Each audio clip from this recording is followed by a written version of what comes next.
बुद्धं शरणं गच्छामि तृतीयम्पि धम्मं शरणं गच्छामि तृतीयम्पि संघं शरणं गच्छामि शरणागमनं सम्पूर्णं पाणातिपाता वेरमणि सिक्खापदं समाधियामि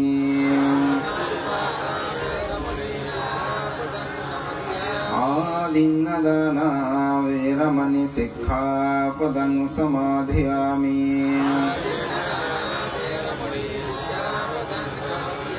कामेषु मिच्छचार वेरमणि सिक्खापदं समाधियामि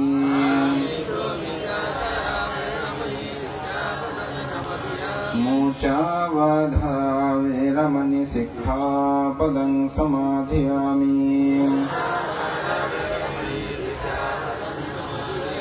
सुरामीर्यमच्छपमदट्टना वेरमणि सिक्खापदं समाधियामि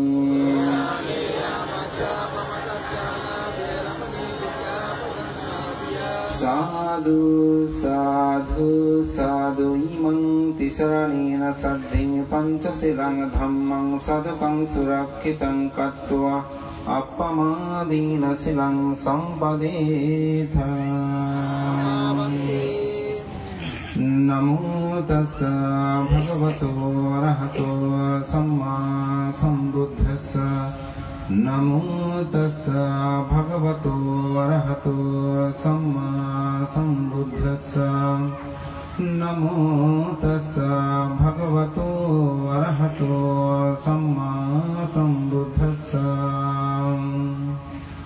सद्भावमङ्गलयुपद्धावदुन्निमित्तं सब्बेति रोगगहदो समशेषनिन्दां सब्बान्तराय वयदुःसुविनायकं तं बुद्धानुभावपवरेण पयातु नाशं सद्भावमङ्गलयुपद्धावदुन्निमित्तं सब्बेति रोगगहदो समशेषनिन्दां सब्बान्तराय वयादुःसुविनायकं तं धम्मानुभावपवरेण पयातु नाशं सब्भावमङ्गलयुपद्धावदुन्निमित्तं सब्बेति रोगगहदो समशेषनिन्दां सब्बान्तराय वयादुःसुविनायकं तं सङ्गानुभावपवरेण पयातु नाशं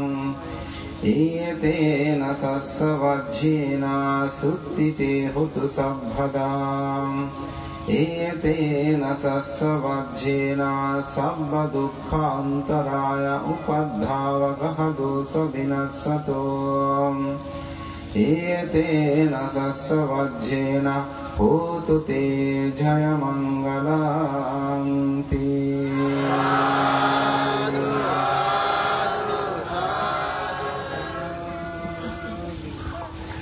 এ পর্যায়ে ভান্তে আমাদেরকে ধর্মদর্শনা প্রদান করবেন।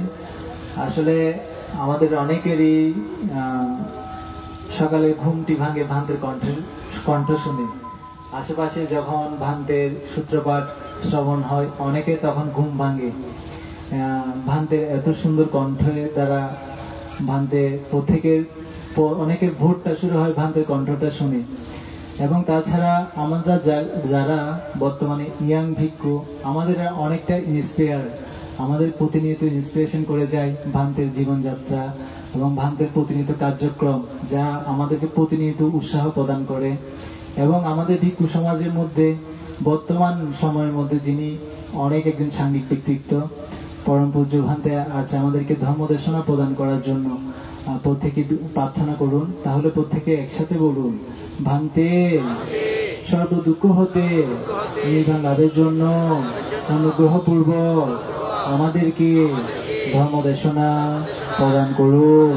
দ্বিতীয়বারও ভান্তে সর্ব দুঃখ হতে নির্বাণ লাভের জন্য অনুগ্রহপূর্বক আমাদেরকে ধর্মদেশনা প্রদান করুন।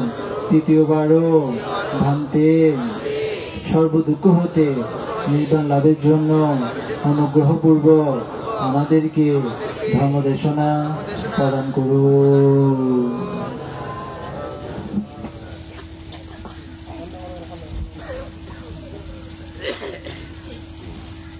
नमो तस्स भगवतो अरहतो सम्मा सम्बुद्धस्स दुःखयना दुःखसमुदायना दुःखनिरोधयना दुःखनिरोधगामिनी प्रतिपादयना अयं भिक्खवे सम्मदिट्ठी सुखो मत्थयत लोके अतो पित्तयता सुखम् सुखसमयता लोके अतो ब्रह्मयता सुखम् एतेन सत्सवाज्येन होतु ते जयमङ्गलम्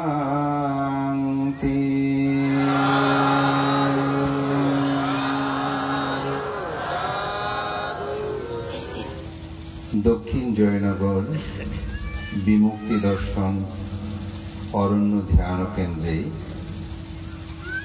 ভারত বাংলার অন্যতম সাঙ্গিক ব্যক্তিত্ব, আমার অত্যন্ত প্রিয় ভাজন, বাংলাদেশ সংরাজ ভিক্ষু মহাসভা কর্তৃক প্রজ্ঞানিধি উপাধিতে ভূষিত আয়ুষ্মান ভদন্ত প্রজ্ঞেন্দ্রীয় মহস্তবীরের অন্যতম প্রিয় শিষ্য, আমাদের তরুণ ভিক্ষু সংঘের একজন আলোকিত সম্ভাবনাময়ী বিনয়শীল সাঙ্গিক ব্যক্তিত্ব, অত্র প্রতিষ্ঠানের প্রতিষ্ঠাতা পরিচালক, যার বিনয় নম্রতা, যার ধ্যানময় জীবন সাধন আমাদের আপনাদের সকলকে পুলকিত করে, যার আদর্শ জীবন বিনিময়ী আগামীতে 100 সহস্র 1000 ভিক্ষু সংঘের উপস্থিতিতে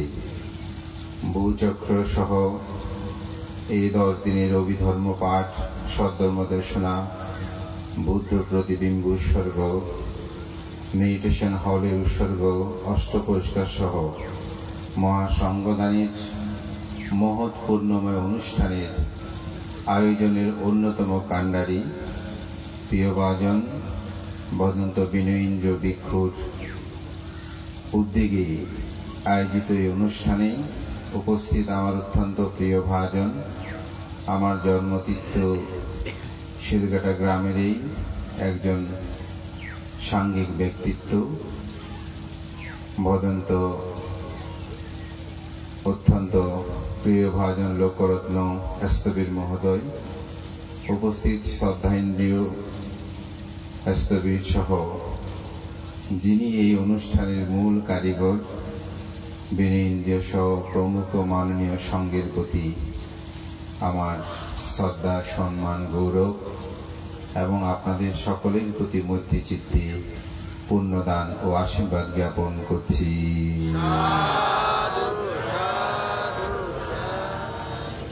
দক্ষিণ জয়নগর আমার আসার সৌভাগ্য হয়নি বিবিধ কারণে।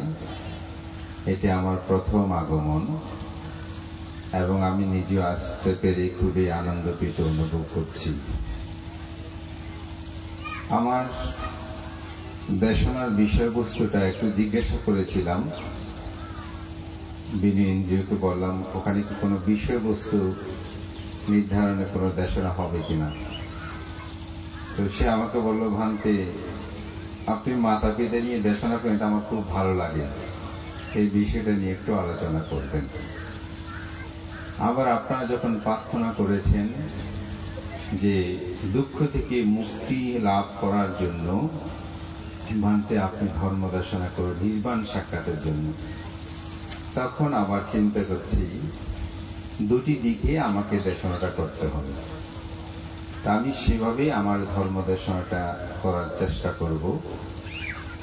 বিশেষ করে বিনীন্দ্র ভিক্ষু সে তরুণ হলেও তার কথাবার্তা মাঝে মধ্যে আমার শোনার যে কোনোভাবে সৌভাগ্য হয়, এবং আমি মনে করি সে আপনাদেরকে সবসময় ধর্ম দান করে এবং আপনাদের চিত্ত জগৎকে অবশ্যই পঞ্চ নিবারণ মুক্ত করার মতন তার চিত্ত চেতনায় যে জাগ্রতটা বুদ্ধির ধর্মরসমূহ আছে সেগুলো আপনাদেরকে বিতরণ করি।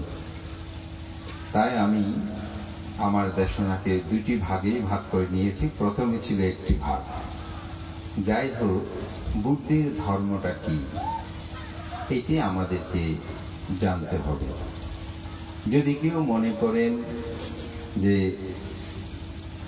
1,000 বা 1,000 ভিক্ষুকে আমি অষ্টপরিষ্কার দান করব, সঙ্গ দান করব, এখানে বুদ্ধ প্রতিবিম্ব প্রতিষ্ঠা করব, এবং যদি মনে করেন ভূচক্র মেলা, অভিধর্ম পাঠ, ধর্ম দেশনা, এগুলোকে যদি আপনি ধর্ম মনে করেন তাহলে কিন্তু বুদ্ধ ধর্ম নিয়ে প্রশ্ন উত্থাপিত হবে। আবার যদি কেউ এটাকে দর্শন মনে করেন বলছে তাতে একটি প্রশ্ন উত্থাপিত হবে। অতি সম্প্রতি একটি শ্রীলঙ্কার ভিক্ষু খুব সুন্দর এই বিষয়টা নিয়ে বলেছেন। ওদের কেউ বলে বুদ্ধ ধর্ম হচ্ছে একটি দর্শন, আবার কেউ বলে যখন হাত জোর করে বুদ্ধ প্রতিবিম্বকে বন্দনা করে বুদ্ধ প্রতিবিম্ব প্রতিষ্ঠিত হয় তখন সেটাকে আবার ধর্ম। আসলে বুদ্ধ ধর্মটা কি এটি আমাদেরকে উপলব্ধি করতে হবে। বুদ্ধ ধর্মটা হচ্ছে 4টি সত্য। সেই 4টি সত্য কি? দুঃখ আনা, দুঃখ সমুদয় আনা, দুঃখ নিরুদয় আনা, দুঃখ নিরুদয়গামিনী পাটিপাদায় আনা। দুঃখ কি? দুঃখের কারণ, দুঃখ নিরোধ, দুঃখ নিরোধের উপায়। এটাই হচ্ছে বৌদ্ধ ধর্ম। এটাকে যদি আপনি ধর্ম বলেন বলতে পারেন, আপনি এটাকে যদি দর্শন বলেন তাহলে দর্শন বলতে পারেন। এটি সম্পূর্ণ আপনার নিজস্ব ব্যাপার, কিন্তু বুদ্ধির ধর্মটা হচ্ছে এটাই। তাহলে সে বিষয়টা কি? দুঃখ কি? বুদ্ধ জগতে 8টি দুঃখের কথা বলেছেন, মূলত 7টি, সংক্ষেপে আরেকটি যুক্ত করে আমরা 8টি বলছি। 4টি হচ্ছে চিত্ত প্রধান, আর 4টি হচ্ছে রূপ প্রধান। সেটা কিরকম? জন্ম দুঃখ, জরার দুঃখ, ব্যাধি দুঃখ, মরণ দুঃখ। এই 4টি হচ্ছে রূপ প্রধান অর্থাৎ দেহ প্রধান। আর 4টি হচ্ছে কি? চিত্ত প্রধান। সেটা কি? অপ্রিয় সংযোগ দুঃখ, প্রিয় বিয়োগ দুঃখ, স্ফীত বস্তু অলাভ দুঃখতা, যাহা চাই তাহা না পাওয়ার দুঃখ, সংক্ষেপে পঞ্চ উপাদান স্কন্ধ দুঃখ। এই 8টি দুঃখই বুদ্ধ জগতের সমগ্র দুঃখকে এখানে নিয়ে এসেছেন। এই 8টি দুঃখ নাই এমন কোন ব্যক্তি এখানে আছেন? ধনী হোক, গরিব হোক, দরিদ্র হোক, সুন্দর হোক, অসুন্দর হোক, লম্বা হোক, বেটে হোক, যেমন মানুষ হবে হোক, সবার কাছে এই দুঃখ আছে। জরা বৃদ্ধ হয়ে যাচ্ছে দুঃখ না, ব্যাধি রোগ ব্যাধি কষ্ট পাচ্ছি না, মৃত্যু এটা আমার দুঃখ না, অপ্রিয় সংযোগ যাহা পছন্দ করি না তার সাথে থাকা চলা, প্রিয় বিয়োগ আপন জনকে হারানো, যাহা চাই তাহা না পাওয়া, আমরা যেটা সবার কাছে তো আছে, ঠিক না? যেমন আমাদের বিনয়ন দিয়ে সুন্দর আয়োজন করেছে, দেখবেন হয়তো 10 তারিখ অনেক ভিক্ষু সংঘ হয়েছে, সে খুব প্রীত ও আনন্দ হয়েছে, কিন্তু এরপরও বলবে সে আরেকটু যদি এরকম করতে পারতাম হয়তো ভালো হতো। এটা আমাদের মধ্যে জাগ্রত হয়। এটা হচ্ছে যাহা চায় তাহা না পাওয়ার দুঃখ, এটা আছে। সংক্ষেপে পঞ্চপদান স্কন্ধ দুঃখ। স্কন্ধ দুঃখের ব্যাখ্যা যেমন, শুধু একটা উদাহরণ এভাবে বলি সরায়তন দিয়ে। যেমন চোখ দিয়ে একটা বস্তুকে দেখলাম, দেখার পরে তাকে আন্দোলিত করলো, অর্থাৎ বললাম এটা খুব সুন্দর। তাহলে আমার চক্ষু বিজ্ঞান ইন্দ্রিয় সংযোগে আমি এটাকে ভালো মন্দ বলেই আমার মধ্যে যে বেদনাটা উৎপন্ন হচ্ছে, এটাই হচ্ছে কি দুঃখ। এটাই হচ্ছে বুদ্ধ চিহ্নিত করেছেন। এই দুঃখটা আপনাদের মধ্যে যদি থাকে, তাহলে বুদ্ধ ধর্মের একটা সত্যকে আপনি জানলেন। দ্বিতীয়টা হচ্ছে কি, এই দুঃখের একটা কারণ আছে। কারণটা কি? কারণটা হচ্ছে বুদ্ধ ধর্মচক্র প্রবর্তন সূত্রে এটা বলেছেন, কামতাংহা ভাবতাংহা বিভাবতাংহা। অর্থাৎ কামতৃষ্ণা, ভবতৃষ্ণা, বিভাবতৃষ্ণা। কামতৃষ্ণা কি? পৃথিবীতে যত বস্তু সমূহ আছে এগুলোকে ভোগ করার যে স্পৃহা, ডিজায়ার, আকাঙ্ক্ষা, এটাই হচ্ছে মূলত কাম তৃষ্ণা। ভব তৃষ্ণা, অনেক মানুষ আছে যে পৃথিবীতে যেন আমি আবার আসতে পারি, আমি যেন আবার স্বর্গে যেতে পারি, আমি যেন আবার ব্রহ্মলোকে যেতে পারি। এরকম অনেক সময় স্বামী স্ত্রী প্রার্থনা করে, আমরা যেন জন্ম জন্মান্তরে আবার আমাদের দেখা হয়। এরকম আমরা কামনা করি না? এরকম পুত্র যেন আমি আবার লাভ করি, আমরা বলি এরকম মা বাবা যেন আমরা আবার লাভ করি, না আবার পুনর্জন্ম হোক, এরকম বলে ভব থেকে ভ্রবান্তরে ঘোরার যে স্পৃহা, চেতনা, আকাঙ্ক্ষা, এটাকে বলছে ভব তৃষ্ণা। বিভব তৃষ্ণা, স্বর্গ নরক এগুলো বলতে কোনো কিছু নাই। এই জীবনে খেয়ে দিয়ে চলো, যেটাকে অনেকটা উচ্ছেদবাদ বলে, এগুলো সব বাজে, এগুলোর কোনো প্রয়োজন নেই, এই ধরনের চিন্তা করেন অনেকে। এটাকে বলা হয় বিভাব তৃষ্ণা। বুদ্ধ বলছেন আমাদের দুঃখের এই তিনটি হচ্ছে কি মূল কারণ। আবার এটাকে যখন পতিত সমুৎপাদ নিয়ে বুদ্ধ এটাকে পর্যালোচনা করলেন, তখন বলছে এই তৃষ্ণাটার উৎপত্তির একটা কারণ। তো সেই কারণে প্রথমে সেখানে গিয়ে বলছে অবিদ্যা। অবিদ্যা হইতে সংস্কার হয়, সংস্কার হইতে বিজ্ঞান, বিজ্ঞান হইতে নামরূপ, নামরূপ হইতে সরায়তন, সরায়তন স্পর্শ, স্পর্শ থেকে বেদনা, বেদনা থেকে তৃষ্ণা, তৃষ্ণা থেকে উপাদান, উপাদান হতে ভব, ভব হইতে জন্ম, জরা, ব্যাধি, মৃত্যু। এই একটা চক্রে আমরা কি করছি? ঘুরতেছি। এই ঘুরার মূলটা হচ্ছে কি? অবিদ্যা। তৃষ্ণাটা উৎপন্ন হওয়ার কারণটা হচ্ছে অবিদ্যা। কেন? কারণ অবিদ্যা মানে না জানা। না জানলেই সেটা কি হয়? অবিদ্যা। তো আমরা যে বিষয়টা জানি না, কি জানি না সেটা একটু পরে বলবো, তবে অবিদ্যাটাকে আমরা একটু স্পষ্ট করি। অবিদ্যাটা কি? অবিদ্যাটা হচ্ছে আমাদের জ্ঞাত নয়। আমার দেশনা যারা শোনেন, প্রায় সময় আমি একটা উদাহরণ দিই। দেখা ছোট বাচ্চা, সে হামাগুড়ি দেয়, তো তার সামনে হারিকেল জ্বালালেই সে সেটা ধরতে চায়, তার কাছে সুন্দর লাগে। তো একদিন একজনে কি করেছিলি, তার হাতটা নিয়ে হারিকেলের যে চিমনি আছে ওখানে স্পর্শ করালো, সাথে সাথে সে হাউ মাউ করে কেঁদে দিল। কেন? ওই যে তাপ লেগেছে, তার হাত দগ্ধ হয়েছে। এরপর থেকে সে হারিকেলটা জ্বালালেই কান্না শুরু করে দেয়। কেন? কারণ সে প্রথমে দেখে এটাকে ভালো মনে করছে, সুন্দর লেগেছিল, আকর্ষিত হয়ে গিয়েছিল ধরতে, কিন্তু যখনই হাত সেখানে গরমের তাপ লাগলো, তখন সে বুঝতে পারলো জিনিসটা আসলে সঠিক নয়, সুন্দর নয়। এটা স্পর্শ করলেই হাতে তাপ লাগে, হাত দগ্ধ হয়, তখন সেটা থেকে সে দূরে থাকে, ঠিক না? তাহলে সে প্রথম যে জানে নাই, এটা হচ্ছে অবিদ্যা। তারপর যখন সে জেনেছে, সেটা হচ্ছে বিদ্যা। তো এখানে বুদ্ধ এই সামান্য বিষয়টা নিয়ে আসলে বিদ্যা বিদ্যা বলে নাই। বুদ্ধ এখানে বলছেন যে আমাদের দুঃখ যে আছে, এই দুঃখের কারণ, দুঃখ নিরোধ, দুঃখ নিরোধের উপায় সম্পর্কে না জানাই হচ্ছে অবিদ্যা। এই অবিদ্যার কারণেই সংস্কারটা উৎপন্ন হয়।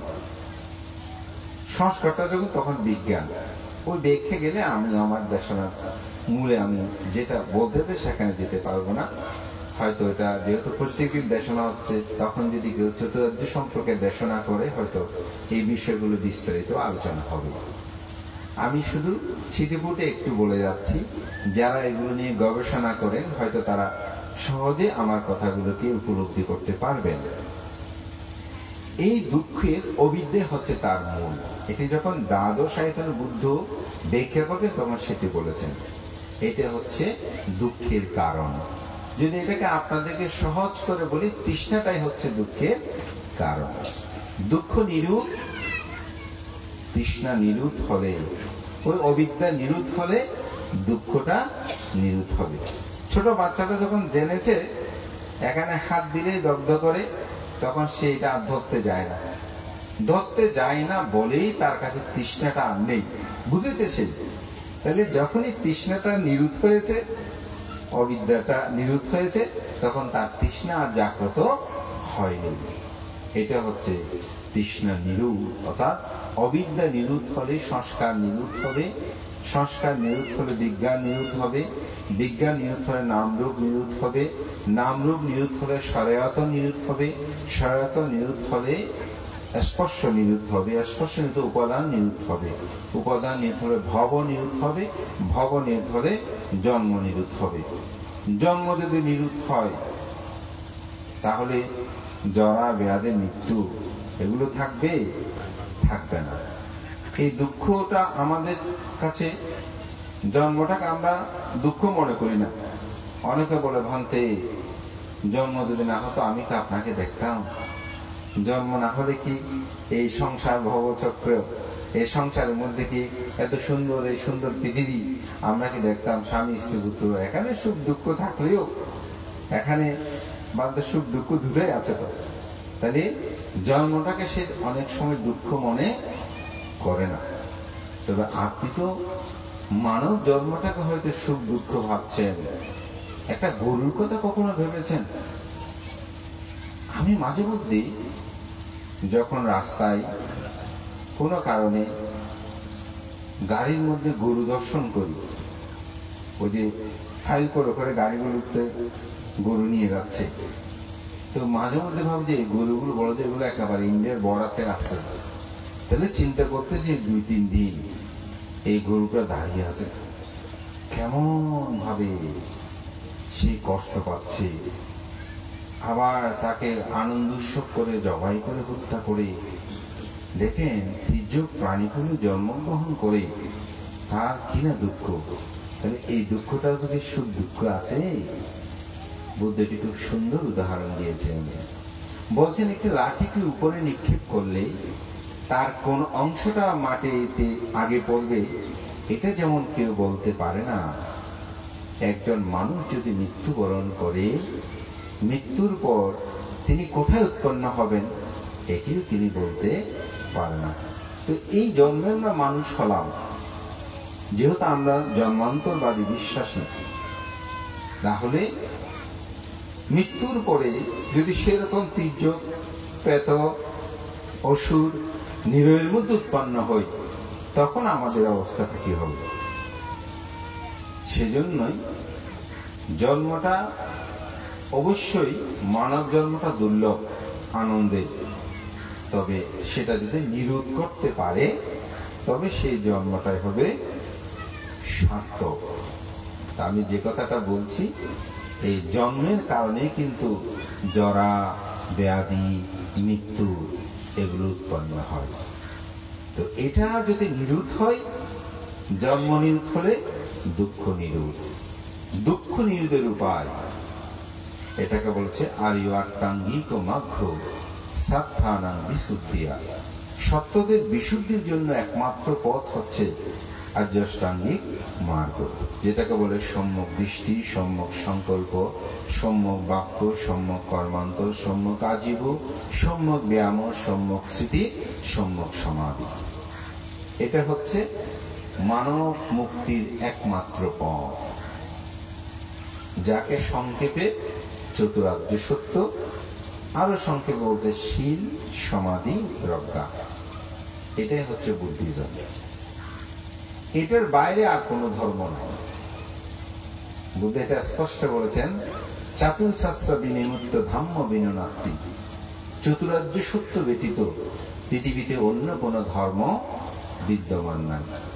তাহলে এই যে আজকে এখানে ভূচক্র এবং অষ্ট পরিষ্কার, সঙ্গদান, অভিধর্ম পাঠ, এগুলো কি ধর্ম নয়? অবশ্যই ধর্ম। যেমন একটি গাছের মূল কাণ্ডটাই শুধু গাছ নয়, ডাল পালা যদি না থাকে গাছের সৌন্দর্য বৃদ্ধি পাবে না, এই গাছ রক্ষা করা যাবে না। ঠিক এগুলোরও কি আছে? প্রয়োজন আছে। তবে শেকড়, পাতা, ডালপালা এগুলোকে যদি ধর্ম বলে গ্রহণ করে থাকেন তাও কিন্তু ভুল হবে। সেজন্য বুদ্ধের ধর্ম দর্শনের মূলটা হচ্ছে চতুরার্য সত্য তথা আর্যাষ্টাঙ্গিক মার্গ। এই শীল, সমাধি, প্রজ্ঞায় যদি আপনার জীবনকে পূর্ণতা সাধন করেন তাহলে আপনার জীবন দুঃখ থেকে আপনি মুক্তি লাভ করতে পারবেন। সেজন্য বুদ্ধের একটি গাথায় আসলে বুদ্ধের ধর্মকে উপলব্ধি করা যাবে। সেটা কি? সাব্বা পাপাস্য আকারাণং কুশলাস্য উপসম্পদা সচিত্ত পারিয়োদপানাং ইথাং বুদ্ধানা শাসনাং। বুদ্ধ বলছেন যে সমস্ত পাপ থেকে দূরে থাকা। তো সমস্ত পাপ কি কি আছে? আমি অনেক পাপের কথা বলবো না, খুব সংক্ষেপে বলবো। পঞ্চশীল যারা ভঙ্গ করবেন পাপ কর্ম হবে, এই পাপ থেকে দূরে থাকবেন। প্রাণী হত্যা করবেন না, চুরি করবেন না, ব্যভিচারী করবেন না। মুসাফাদার 4টা অংশ আছে। একটা হচ্ছে মিথ্যা কথা, সত্যকে অসত্য, অসত্যকে সত্য বলবেন না। ভেদ কথা, একজনের কথা একজনকে বলে তাদের মধ্যে সমস্যা সৃষ্টি করবেন, একটা ভেদ বাক্য। আরেকটা হচ্ছে সম্প্রআলাপ, বাজে আলাপ, যে আলাপের কোনো মূল্য নেই। পেত কথা, চোর কথা, ভূত কথা, বিভিন্ন সমালোচনা, বানতে এটা তেমন, অমুক এমন, অমুক মেয়ে এমন, অমুক পরিবার এমন, আজে বাজে কথাবার্তা, সম্প্রদায়, যেগুলো কোনো মূল্য নেই। কর্কশ বাক্য, কেমন আছে জিজ্ঞাসা করলেও তার সাথে খারাপ ব্যবহার করে কথা বলা, এটা হচ্ছে 4টা অংশ। এগুলো থেকে আপনি দূরে থাকবেন। নেশা দ্রব্য, যেগুলো মানুষকে মাতাল করে, মস্তিষ্ক বিকৃত করে, সেই ধরনের কোনো পাপকর্ম করবেন না। বুদ্ধের ধর্ম সংক্ষেপে আমি বলছি, এই পাপকর্ম থেকে দূরে থাকবেন। কুশলাস্য উপসম্পদা, কুশল কর্ম সম্পাদন করবেন। কুশল কর্ম কি? 10 প্রকার কুশলের কথা বুদ্ধ বলেছেন। আমি অত কঠিনে যাব না, আমি শুধু আপনাদেরকে বলবো, কারো কোনো ক্ষতি করবেন না। যে জিনিসটা ক্ষতি হয় মনে করবে এটা করবেন না। নিজেরও কোনো ক্ষতি করবেন না। বলতে আমার নিজের ক্ষতি নিজে করে নাকি? নিজের ক্ষতিও নিজে করে। আমি অমুককে মারবো, কাটবো, অমুক করবো, সমুক করবো, নিজে নিজে যখন ভাবে নিজে নিজে জ্বলতে থাকে, তাহলে নিজের ক্ষতি নিজে করছি না। আমি সে ধরনের কিছু করব না। অর্থাৎ অপরেরও যাতে ক্ষতি হয় সে চিন্তাও আমি করব না। দেখবেন আপনার চিত্তটা নির্মল থাকবে, কুশল কর্ম হয়ে যাবে। আপনি রাস্তা দিয়ে হেঁটে যাচ্ছেন, একটা কলার খোসা পড়ে আছে, আপনি দেখলেন যে এটাতে পিছলে খেয়ে কারো পা ভেঙে যেতে পারে। কলার খোসাটা নিয়ে যখন আপনি ডাস্টবিনে রাখবেন, এটাও কুশল কর্ম, এটাও কোন কর্ম? কুশল কর্ম। আমাদের অনেক উপাসক উপাসিকা বলে, বানতে আমার হৃদয়টা অনেক বড়, অনেক দান করতে ইচ্ছে করে, কিন্তু আমার কাছে টাকা পয়সা নেই। আমি তাকে বলবো, টাকা পয়সা আপনার লাগবে না, আপনি মনটাকে ভালো রাখবেন। দান কেন করে? মন ভালো করার জন্য। দান করে যে কিসের জন্য? মন ভালো করার জন্য। কিন্তু আমরা কি সবাই মন ভালো করার জন্য দান করি? না। পৃথিবীতে কিছু কিছু মানুষ আছে নাম যশ কীর্তি প্রতিপত্তির আশায় দান করে। আমি দান করতেছি আমার সুনাম সুযশ হবে, তাহলে সে নামের জন্য দান করে। এ নামে দুঃখ আছে? আছে তো। কারণ যখন নাম করবে না, বোধে ভান্তে দেখছেন আমি এত দান করলাম, কিন্তু লোকটি আমার একটা শব্দ বলে নাই, এই বান থেকে আমি এত দান দিয়েছি, বানতে দেখছেন আমার নামটা একটু বলেছে কিনা? দেখেন, তাহলে দান করে দুঃখ পেয়েছে না? তো বুদ্ধ তো বলেছেন দান করে আপনি সুখ পাবেন।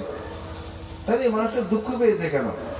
কারণ তার দানটা যথার্থ নয়। পৃথিবীতে কিছু কিছু মানুষ দান করে অপরকে ছোট করার জন্য, বলছে আমি তাকে দান, সে যেন আমার কাছে ছোট হয়। হ্যাঁ, অনেক সময় সে কত দান করেছে, বলছে 500 টাকা, আমি 600 টাকা দান করব, মূলত তার উপরে যাওয়ার জন্য। ঠিক না? তাহলে সে দান করে কি সুখ পাবে? না। কোন সময় সে 600 দান করেছে, পরে আরেকজন এসে যখন বলবে যে না আমি আরো 200 টাকা দান করে বানতে, লিস্টে যখন দেখতেছে যে তার 600 আর যার সাথে প্রতিযোগিতা তার 700, তাহলে মন খারাপ হয়ে গেল না? তাহলে দান করে দুঃখ পেয়েছে না?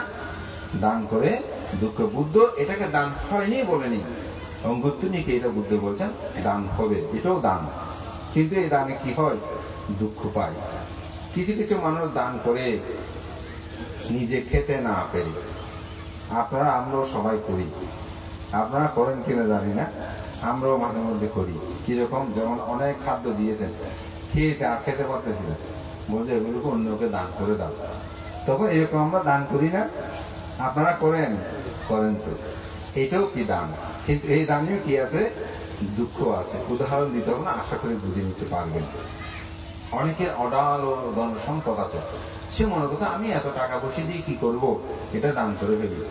সে অর্থে অনেকে দান করে না? সে অর্থে অনেকে দান করে। আবার কিছু কিছু মানুষ দান করে আমি যদি দান করে আরো দান পাবো। আপনারা সেরকম করেন। বিবাহ বাড়িতে যাওয়ার সময় একটা গিফট দিয়ে গেছেন, যখন আপনাদের অনুষ্ঠান হচ্ছে সে এসেছে, বলছে কি দিয়েছে দেখি, তো বলতেছেন যে ও আমি তো দিয়েছিলাম স্বর্ণের অমুক, দেখছো সে ছোট একটা আন্টি দিয়ে চলে গেছে। তাহলে দেখেন দানটা করেছেন কি জন্য? আপনি পাওয়ার জন্য। যখন উপযুক্ত পাননি, মনে কি এসেছে? কষ্ট এসেছে না? দুঃখের দানটা কি হয়নি? হয়েছে, কিন্তু এই দানে কি আছে? দুঃখ আছে। একজন বানতে জীবনে কত দান করলাম, কিন্তু আমার তো কোনো পরিবর্তন হয়নি। কিন্তু অমুক দেখেন সে কৃপণ ছিল, তেমন দান ধর্ম, কিন্তু তার অনেক অর্থবিত্ত। তাহলে দান করে প্রত্যাশা। আর কেউ কেউ দান করি যেন আমি জন্ম জন্মান্তরে এই সম্পদটা পাই, সেটাকে কি আছে? দুঃখ আছে।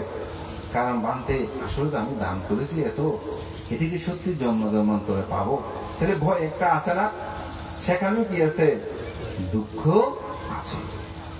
আবার পৃথিবীতে কিছু মানুষ দান করে, আমি যদি দান করি স্বর্গের মধ্যে অপ্সরা আছে, স্বর্গের মধ্যে যাহা চায় তাহা পাওয়া যায়, খুব সুখ ভোগ করা যাবে, হ্যাঁ, সে অর্থে আমি দান করছি। এরকম করে অনেকে দান করে না? সে দানেও কি আছে? ভয় আছে, দুঃখ আছে। কেন? আসলে কি স্বর্গে আমি যেতে পারবো? স্বর্গে কি এরকম ভোগ সম্পদ পাবো? তাহলে দুঃখ আছে না? পৃথিবীতে আরেকটি দান আছে, সেই দানটি আপনারা কিন্তু মুখে বলেন, কিন্তু মনের মধ্যে আছে কিনা জানি না। সেটা কি বলেন? ইদাং ইদাং মে দানাং আসাবা কায়াবাহাং হতো ইদাং মে পুয়াং নিব্বানাসা পাচ্ছায় হতো। এটা বাংলা জানেন, অনেকে জানেন, অনেকে হয়তো জানেন না। কিন্তু আমাদের ভান্তারা আপনাদেরকে সঠিকভাবে দিক নির্দেশনা দিয়েছেন, আপনারা বলতেছেন, কিন্তু মনে এক কথা মুখে আরেক কথা হয়ে যায়। তো ওখানে কি আছে? ইধাং মে দানাং আসাবা খায়াবাহাং কতু, এই দানের প্রভাবে আমার সমস্ত আশা ক্ষয় হোক, নির্বাণ লাভের হেতু হোক। বলুন তো, এই দানের প্রার্থনায় পূর্বে যে দান করে যে প্রার্থনাগুলো ছিল সেগুলো এখানে আছে কিনা? নেই। এটা হচ্ছে কি? আসক ক্ষয় হোক। তো আসক ব্যাখ্যা দিলে আরো, আসক 4 প্রকার। এবং বুদ্ধ যখন বুদ্ধত্ব লাভ করেন তখন তিনি প্রথম জাতিস্বর জ্ঞান লাভ করেন, প্রথম জামে। দ্বিতীয় জামে লাভ করেন শতদের চতুৎপত্তি জ্ঞান। তৃতীয় জামে যেটা লাভ করেন সেটাকে বলা হয় আসক্ষয় জ্ঞান। এই আসক্ষয় জ্ঞান যখন উৎপন্ন হয় সেদিন থেকে তিনি বুদ্ধ হয়েছে। এই আসকটা আবার 4 প্রকার: কাম আসক, ভব আসক, দৃষ্টি আসক, অবিদ্যা আসক। ওই তৃষ্ণার যে ব্যাখ্যা করেছি আমি একটু করে, ওখানে মূলত এগুলোর সংমিশ্রণ আছে। কিছু চিত্তগত বিষয়ের ব্যাখ্যাগুলো যখন অভিধর্মে যাবে তখন একটু ভিন্নতা হয়, কিন্তু বিষয়গুলো অনেকটা সিমিলার বলা যায়। তো সেজন্য বলছি, আপনি যখন আসক্ষয় চিন্তা করে দানটা করবেন তখন কোনো ভয় থাকবে না। কেন? আপনি তো চিত্তের মধ্যে চাচ্ছেন যেন লোভ না থাকে, দেশ না থাকে, মোহ না থাকে।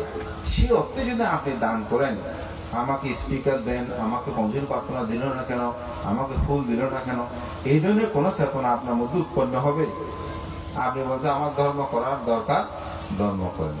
আমাদের বিনয়েন্দ্রের আজকে কাজ কারবার দেখে আমার মনে হয়েছে যে আপনাদেরকে সেই পথে নিয়ে যাচ্ছে। কোন স্পিকার ধরাধরি দরকার নাই। আমি বলছি আপনার ধর্ম শুনবেন, দুঃখ থেকে কিভাবে মুক্তি লাভ করবেন সেই। এখন এখানে কেউ আর আশা করে আসতেছে না যে আমি স্পিকার ধরবো, আমি ফুল দেব, আমাকে সভাপতি বলবে, আমাকে অমুক বলবে। এগুলো কোনো প্রত্যাশা নিয়ে এসেছেন? এই আসেন নাই বলে আজকে দেশনা শোনাটা আপনাদের জন্য খুব ভালো হলো। মানে সবার ক্ষেত্রে সবাই আর এসা নিয়ে আসে সেটা বলবো না, তবে কিছু কিছু মানুষ তো আসে। তাহলে দেখা গেল যে এমন একটা ক্ষেত্র এখানে রচনা করেছে, নিজের ওই আমি যে অর্থে দান করে বলে এগুলো কোন ধরনের স্পর্শ আপনাদের চিত্ত জগৎকে করতে পারবে না। কারণ সে হয়তো আগেই বলে দিয়েছে এগুলো সম্ভব না, আসবেন পুণ্য করবেন। তাহলে আপনারা যে আসক্ষয় দুঃখ থেকে মুক্তি লাভের জন্য যে দান, এটি যথার্থ হয়। সেজন্য বলছি যে আমাদের জীবনে কোনরূপ ভাবে এই তৃষ্ণাটা আমাদের মধ্যে থাকতে পারবে না। দানের ক্ষেত্রে যখন আপনি নির্মল চিত্তে সে দানটি সম্পাদন করবেন, তাহলে যে বলছিলাম কুশলাস্যা উপসম্পদা, এই কুশল কর্ম, এখানে চিত্তের আমার কুশল আছে, আমি সৎ কাজ ভালো কাজ করগুলো সম্পাদন করব। তবে সেটা যদি একটু 10 প্রকার বলে দিই তাও আপনাদের জন্য ভালো হয়। সেটা দান, শীল, ভাবনা, সেবা, সম্মান, পুণ্যদান, পুণ্যনোদন, ধর্মশ্রবণ, ধর্মদেশনার আয়োজন, দৃষ্টি উজুর। তাহলে এই যে 10 প্রকার কুশল কর্ম, এগুলো আপনারা প্রতিনিয়ত করেন কিনা দেখবেন করেন। যারা একটা সৎভাবে চলে তারা এই 10বিধ কুশল কর্মগুলো কি করেন? সম্পাদন করেন। এটাকে বলছে কুশলাস উপসম্প। সচিত্ত পারিয়দ পানা, নিজের চিত্তকে কি রাখা? বিশুদ্ধ রাখা, নিজের চিত্তকে নির্মল রাখা, চিত্তের মধ্যে যেন কোনো পাপ উৎপন্ন না হয়। এইভাবে যদি জীবনটাকে অতিবাহিত করেন আপনি নির্বাণ সাক্ষাৎ করতে পারবেন। তবে এটা তো চিত্তটাকে সহজভাবে সরলভাবে আসক্তিমুক্ত রাখা তো সহজে সম্ভব নয়। তাই কুশল কর্মগুলো সম্পাদন করতে হয় এবং তার জন্য অবশ্যই আপনাকে কায়ে কায়ানুদর্শী, চিত্তে চিত্তানুদর্শী, ধর্মে ধর্মানুদর্শী, বেদনা বেদানুদর্শী, যেটাকে বলা হয় 4 স্মৃতিপাস্থান, এটি আপনাকে সম্পাদন করতে হবে। যদি করেন তবে আপনি দুঃখ থেকে মুক্তি লাভ করে নির্বাণ সাক্ষাৎ করতে পারবেন। আর্যাষ্টাঙ্গিক মার্গে প্রথম যে সত্যটা, সেটা সাতিপাট্টান সূত্রের মধ্যে বুদ্ধ ব্যাখ্যা দিয়েছেন। দুঃখ ইয়ানা, দুঃখ সমুদয়ানা, দুঃখ নিরুদয়ানা, দুঃখ নিরুদাগামিকুনি পাটিপাদায়া আয়াং বিক্ষাবে সাম্মা দিচ্ছি। তাহলে সম্যক দৃষ্টি কি? দুঃখ আছে, দুঃখের কারণ আছে, দুঃখ নিরোধ আছে, দুঃখ নির্দেশ উপায় আছে। এটাকে বলা হয় সম্যক দৃষ্টি। এই সম্যক দৃষ্টির আরেকটি ব্যাখ্যা আছে, যেটি আপনাদের জন্য সহজ করে বলা যায়। আমাদের পরম শ্রদ্ধেয় রাজগুরু ধর্মরত্ন মস্তবীর, তিনি পরিনির্বাণ সূত্রে পরিশিষ্টে এই বিষয়ে খুব সুন্দর কিছু ব্যাখ্যা দিয়েছেন। সেখানে সম্যক দৃষ্টিটা কি, সেখানে বলছে জন্মান্তর বিশ্বাস করা, কর্মবাদ বিশ্বাস করা, মাতা পিতাকে সেবা করলে পুণ্য হয় বিশ্বাস করা, এবং নির্বাণ বিশ্বাস করা, দুঃখ থেকে মুক্তির যে উপায় আছে সেগুলো বিশ্বাস করা, ভিক্ষু সঙ্গকে সেবা করলে, বয়োজ্যেষ্ঠকে সেবা করলে, কুশল কর্ম করলে পুণ্য হয়, এটাকে বিশ্বাস করা। এখান থেকে আমি একটা বিষয় শুধু নেব, সেটা হচ্ছে কি মাতা পিতা। মাতা পিতার সেবা করলে কি হয়? পুণ্য হয়। এটা আপনারা বিশ্বাস করেন? আপনারা অনেকেই মনে করতে পারেন, ভান্তে স্বর্গ নরক চোখে তো দেখি না, নির্বাণও দেখি না, ঠিক না? প্রেত, অসুর, নিরয়, ৩১ যে লোকভূমির কথা বলতেছে, এগুলো আমরা কোনো কিছু দেখি নাই। আমি সেই মানুষগুলোকে বলি, আপনি দেখেন নাই, আপনাকে আমি দেখাতেও পারবো না, বুঝাতেও পারবো না, কিন্তু পিতামাতা যে আপনার জন্য করেছে, এটা কি দেখার জন্য স্বর্গ নরকে যেতে হবে? এটা দেখার জন্য স্বর্গ নরকে যেতে হবে না। এটা আপনি নিজেই উপলব্ধি করতে পারবেন। মহাকারণিক তথাগত বুদ্ধ যখন এই ধরাধামে তিনি অবস্থান করছিলেন, তখন এক সিঘালক নামক এক ব্যক্তি একদিন তিনি ভেজা কাপড়ে সিক্ত বসনে সরদিক তিনি নগর ধার থেকে বের হয়ে নমস্কার করছিলেন। তার একটা মহা কারণ আছে। কারণ হচ্ছে তার পিতা কিন্তু খুব ধার্মিক ছিল। তো পুত্রকে প্রায় সময় বলতো, চলো বুদ্ধের কাছে যাই, একটু ধর্ম কথা শুনি। সে বুদ্ধের কাছে যেত না, কারণ সে গিয়ে বলতো ওখানে গেলে লুটিয়ে পড়ে বান্তেদের বন্দনা করতে হয়, বুদ্ধকে বন্দনা করতে হয়, এগুলো আমার পক্ষে সম্ভব না। তারপর পায়ে কাদা লাগে, শরীরে কাদা লাগে, আবার দান ধর্ম করতে হয়, ওখানে গেলে দান ধর্ম করতে হয়।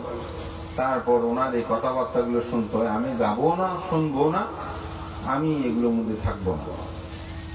পিতা যখন একেবারে মৃত্যুশয্যায় শায়িত, তিনি চিন্তা করছেন, আমার পুত্রকে তো আমি ধর্মজ্ঞান দিতে পারলাম না, বুদ্ধের কাছে নিয়ে যেতে পারলাম না, তো পুত্রকে কিছু একটা উপদেশ দিয়ে যাওয়া দরকার, মরে তো যাবো নাই।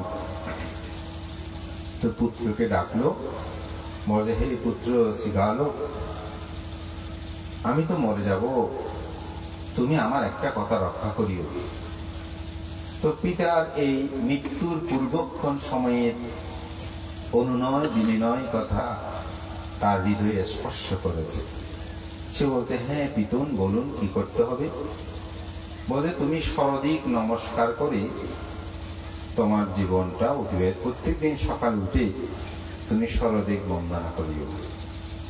তো পিতা যেহেতু বলেছে, তাই পিতার মৃত্যুর পর থেকে সে প্রত্যেক দিন এভাবে নগর ধারে গিয়ে একেবারে সরদিক হাত জোর করে বন্দনা করে।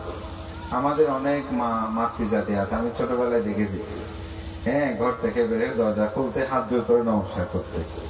অনেকে দেখা যায় পুকুরে, নদীতে, আমি তো নদীতে বড় হয়েছি, আমার গ্রামের পাশেই নদী, তো দেখতাম যে স্নান করে ভিজা কাপড়ে হাত জোর করে নমস্কার করতেছে। বিশেষ করে পূর্ব দিকে করতো অনেকেই, অনেকে পশ্চিম দিকে, অনেকে নদী পার হওয়ার সময় নদীটা খুব গরম, তখন তারা হাত জোর করে নমস্কার করে। তো এরকম দেখে বুদ্ধ জিজ্ঞাসা করলেন, হে শ্রীঘালক ব্রাহ্মণ, কেন তুমি সর্বাধিক নমস্কার করো, তার কারণ কি? তখন তিনি বললেন, আমার পিতা মৃত্যুর পূর্বে আমাকে এই আদেশটা দিয়েছিল, সেজন্য আমি এটি প্রতিপালন করি। তো বুদ্ধ বললেন, এটি তো আর্য নিয়ম নয়। আর্য মানে কি? শ্রেষ্ঠ।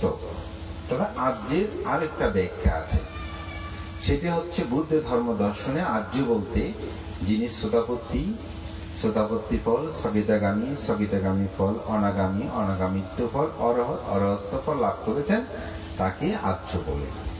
তো বুদ্ধ বলছেন এটি তো আর্য নিয়ম নয়। তখন বলছেন আর্য নিয়ম কি? তখন বুদ্ধ বলছেন, পূর্ব দিক হচ্ছে পিতামাতা, পিতামাতার প্রতি যারা কর্তব্য পালন করে চলে তিনি আর্য নিয়মে বন্দনা করে।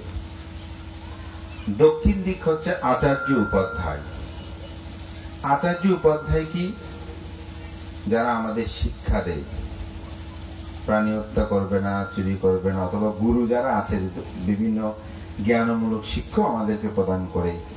জীবন চলার ক্ষেত্রে আমরা যাদের কাছে বিবিধ শিল্প শিক্ষা অর্জন করি, এদেরকেও বলা হয় আচার্য উপাধ্যায়। আমার বুদ্ধ ধর্মে আচার্য উপাধ্যায়ের আবার আরো একটা ব্যাখ্যা আছে। সে ব্যাখ্যাটা হচ্ছে, যিনি আপনাকে ত্রিশরণ পঞ্চশীল প্রদান করেন তিনি হচ্ছে উপাধ্যায়। আর আচার্য হচ্ছে এটা করলে পাপ হয়, এটা করলে পুণ্য হয়, এরকম যে এভাবে যিনি বিবিধ শিক্ষা দেয় তিনি হচ্ছে আচার্য। পশ্চিম দিক হচ্ছে স্ত্রী পুত্র, অর্থাৎ স্ত্রী এবং পুত্রের প্রতি যে দায়িত্ব পালন করা, সে অর্থে বন্দনা। আর উত্তর দিক হচ্ছে জ্ঞাতি স্বজন, আত্মীয় পরিজনের প্রতি কিছু দায়িত্ব কর্তব্য আছে, তাদেরকে নিমন্ত্রণ করা, তাদের সাথে যোগাযোগ রাখা, তাদের আপদ বিপদে তাদের কাছে যাওয়া। অধদিক হচ্ছে কি? কর্মচারী। আপনার যারা কর্মচারী থাকবেন আপনাদের বাড়িতে বা আপনার ব্যবসা করতে, তাদের বেতনাদি যথাযথভাবে প্রদান করা। ঊর্ধ্ব দিকে হচ্ছে বুদ্ধ ধর্ম সংঘ, ভিক্ষু সংঘ, যাদেরকে আপনার শ্রদ্ধা সম্মান গৌরব, তাদের প্রতি করণীয় কর্তব্য। মূলত হচ্ছে এই সরদিক রক্ষা করে চলাটাই হচ্ছে মূলত বন্ধনা।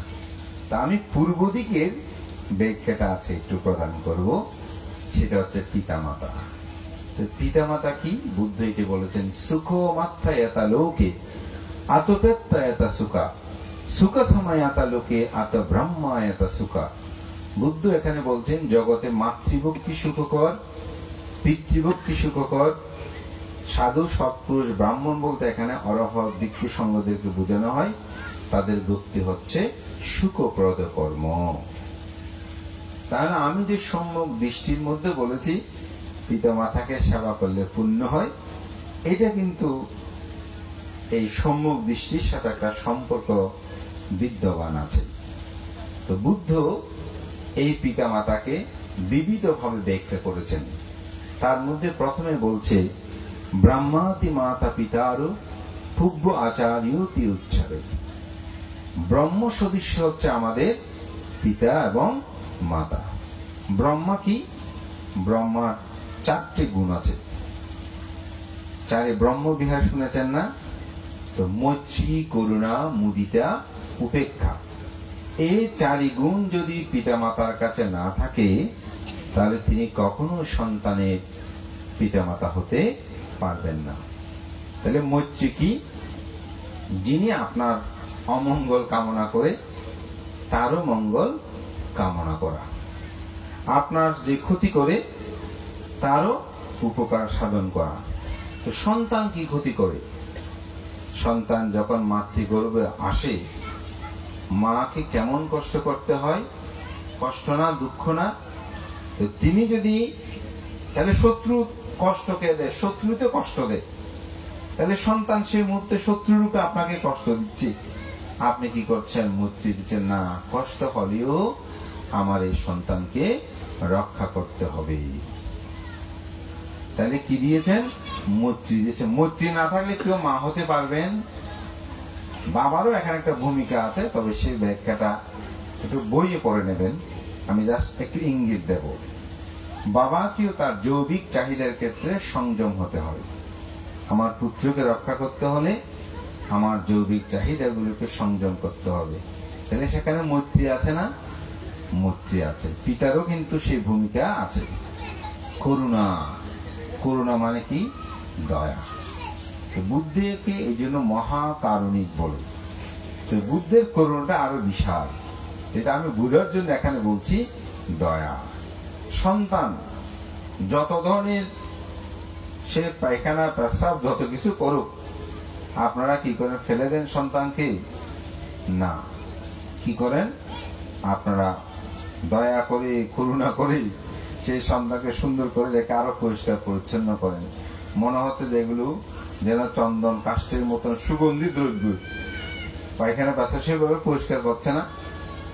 আমি গতকালকে একজনকে বলছিলাম, বলে যে ভান্তে, ওনার মায়ের কথা বলতে গিয়ে বলে ভান্তে এরকম সেবা করতে করতে এরকম। তা আমি বললাম, আপনার মা আপনার জন্য করেছেন এরকম? কত বছর করেছি হিসাব করে দেখেন তো। বলছেন আমাদের তা ঠিক করছি, তবুও বলছি আপনাকে একটু। আসলে দেখেন, এই দয়া কার কাছে আছে? মায়ের কাছে অপরিসীম এই দয়া বিদ্যমান রয়েছে। এটাকে বলা হয় দয়া। করুণা, মুদিতা, সুখে সুখী হওয়া, দুঃখে দুঃখী হওয়া। এটা এত সহজ না। আপনাদের ভাই বোন বলেন, তাদের মধ্যে মাঝে মধ্যে মুদিতার অভাব হয়। বোন যদি বেশি সম্পদশালী হয়, হ্যাঁ, আর এক বোনে বলে তোমার এত টাকা পয়সা, এরকম বলে না। ভাই যদি উন্নতি হয়, ভাইকে অনেক সময় হিংসা করে না। তো মুদিতা মানে কি? তার সুখে সুখী হওয়া, তার দুঃখে দুঃখী হওয়া। আমার বোন তো সে সম্পদশালী, খুব ভালো হয়েছে। আমার শিষ্য সে উদ্যোগ দিতে খুব ভালো হয়েছে। সে আমার শিষ্য না হোক, ভিক্ষুটা খুব ভালো, সে যে ভালো কাজ করছে, এটি তার সুখে সুখী হওয়া। সে যখন কষ্ট পায়, সে কেন যে কষ্ট পাচ্ছে, দুঃখে দুঃখী হওয়া। মা বাবার কাছে এটি অপরিসীম। ছেলে কান্না করতেছে, মাও কান্না করতেছে। ছেলে হাসতেছে, মাও হাসতেছে। সেদিন একটা কথা আছে না, মা যে বলে তুমি জিতলে আমি জিতে যাই, ঠিক না? এইটাই হচ্ছে মুদিতা। অর্থাৎ অপরের সুখে সুখী হওয়া, অপরের দুঃখে দুঃখী হওয়া। এটি মায়ের কাছে সন্তানের প্রতি, পিতার কাছে সন্তানের প্রতি অপরিসীম। আপনার এখানে সব মাতৃজাতি পিতৃজাতি আছেন, যারা আছেন, বলেন তো আপনাদের সন্তানের যত সফলতা শুনেছেন, কোনোদিন একটু হিংসা উৎপন্ন হয়েছে?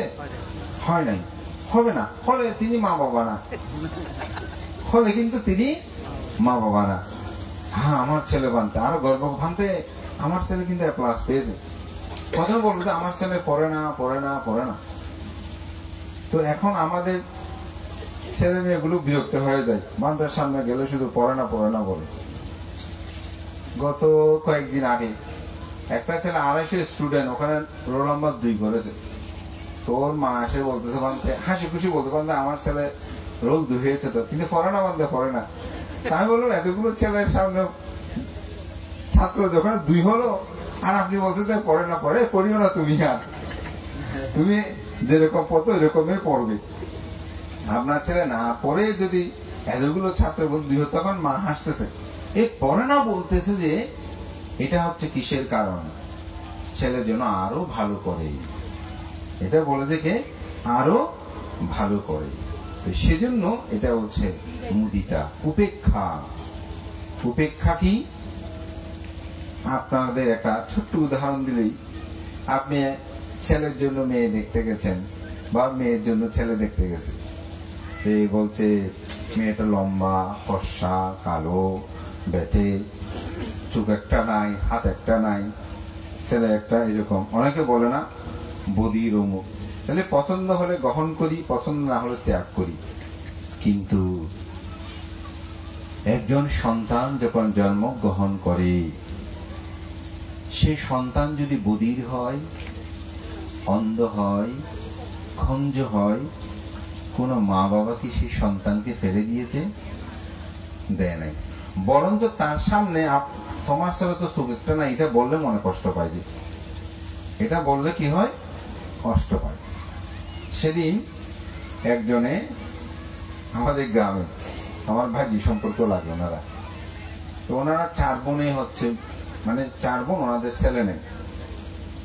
তো ও বলতেছে যে আমার বাবাকে অনেকের সামনে বলতো, তোমার ঘরে তো 4টাই মেয়ে, তা আমার বাবা বলতো এরকম করে বলবে না, এগুলো সব আমার মানিক।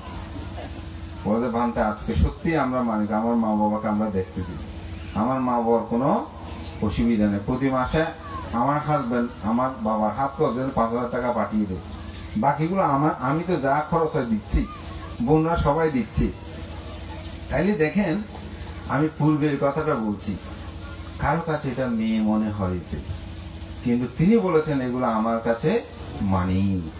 অর্থাৎ সন্তান যেমন হবে হোক, মা বাবা কাছে সে অতীব, অর্থাৎ তার ত্রুটি বিচ্যুতি সমগ্র কিছু উপেক্ষা করে তিনি কি করেন, তিনি সেটা গ্রহণ করে নেন।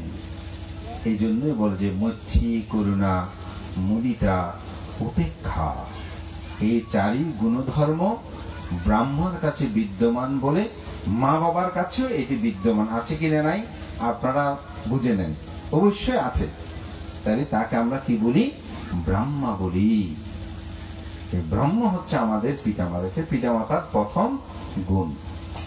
দ্বিতীয় হচ্ছে কি, ভুব্য দেবতা। পিতামাতা হচ্ছে দেবতা সদৃশ্য। দেবতা কাকে বলি আমরা, মুক্ত পুরুষ, বলি উনি দেবতার মতো মানুষ, অর্থাৎ তার কোনো কলঙ্ক নাই, দোষ নাই। তো বুদ্ধ ধর্ম দর্শনে দেবতা হচ্ছে অরহত, যদি শাস্ত্রগত। এমনি অলৌকিক দেবতা আছে, সেটা অন্য, কিন্তু এই দেবতাটা হচ্ছে মুক্ত পুরুষ। বলতে বুদ্ধকে যেমন দেবাতি দেবাং নারাধম্ম সারতি, অর্থাৎ দেবতাদের চেয়ে দেবতীত শ্রেষ্ঠ নরধম্ম সারতি, বুদ্ধকে বলেছেন না। তাহলে দেবতার সাথে পূর্ব দেবতা বলছে কাকে, পিতামাতাকে। তাহলে মুক্ত পুরুষ মানে অরহত। তো আপনি যদি সারাদিন অরহতকে গালিমন্দ করেন, অরহত আপনাকে একটু অভিশাপ দেবে মনে হয়, দেবে? আপনি যদি সারাদিন অরহতকে গালিমন্দ করেন, অরহত আপনার ক্ষতি হয় এরকম কোনো কথা বলবে? কোনোদিন বলবে না।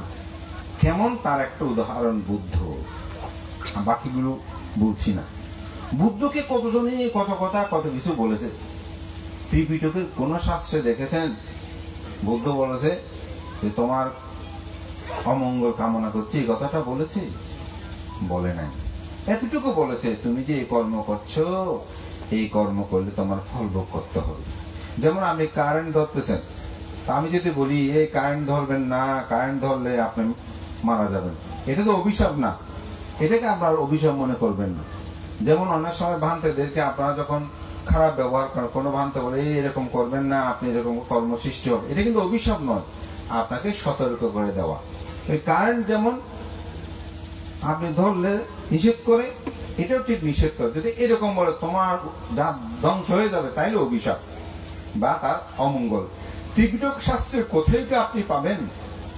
দেবদত্ত এত কিছু করেছে, কিন্তু দেবদত্তকে বুদ্ধ কি কেনে, কিঞ্চিত পরিমাণ অভিশাপ। হ্যাঁ, অভিশাপ দেবে কোথায়? চিত্ত তো বিশুদ্ধ, যার চিত্ত বিশুদ্ধ, অভিশাপ দেওয়ার বিষয় আসে না। তো আপনি অবাক হবেন যখন দেবদত্ত বুঝতে পারলেন যে বুদ্ধর সাথে আমি অন্যায় করেছি, তার শরীরে ফসকা উঠে ওগুলো ফেটে যাচ্ছে, রক্তাক্ত হচ্ছে দেহ, তখন শিষ্য সব চলে গেছে, তার অবস্থা বুঝতে পেরেছে। তখন সে বলছে আমি বুদ্ধির সাথে একবার শেষ দেখা করতে চাই। যখন তাকে কাঁধে ভার করে নিয়ে আসছে, তখন বুদ্ধের কাছে গিয়ে আনন্দ বলছে, তথাগত বুদ্ধ, দেবদত্ত তো আপনার সাথে দেখা করতে আসতেছে। তখন বুদ্ধ বলছেন, আনন্দ, দেবদত্ত তো আমার সাক্ষাৎ পাবে না, আনন্দ চুপ করে রইলেন। যেতক্ষণে একেবারে কাছাকাছি চলে আসছে, বলতেছে তথাগত বুদ্ধ, দেবদত্ত তো একেবারে কাছে চলে এসেছে। না আনন্দ, সে আমার দেখা পাবে না। একেবারে নিকটে যেতক্ষণে ঢুকবে, পুষ্কুনি আছে সেখানে, বলে যে তথাগত বুদ্ধ, দেবদত্ত তো যেতক্ষণে প্রবেশ করতেছে, না আনন্দ, সে আমার দেখা পাবে না। চতুর্থবার যখন বলছে, তো আনন্দ মনে করছে যে বুদ্ধ আসলে কি দেখা দিচ্ছে না, যেহেতু আনন্দ তো মাত্র শ্রোতাপত্তি লাভই।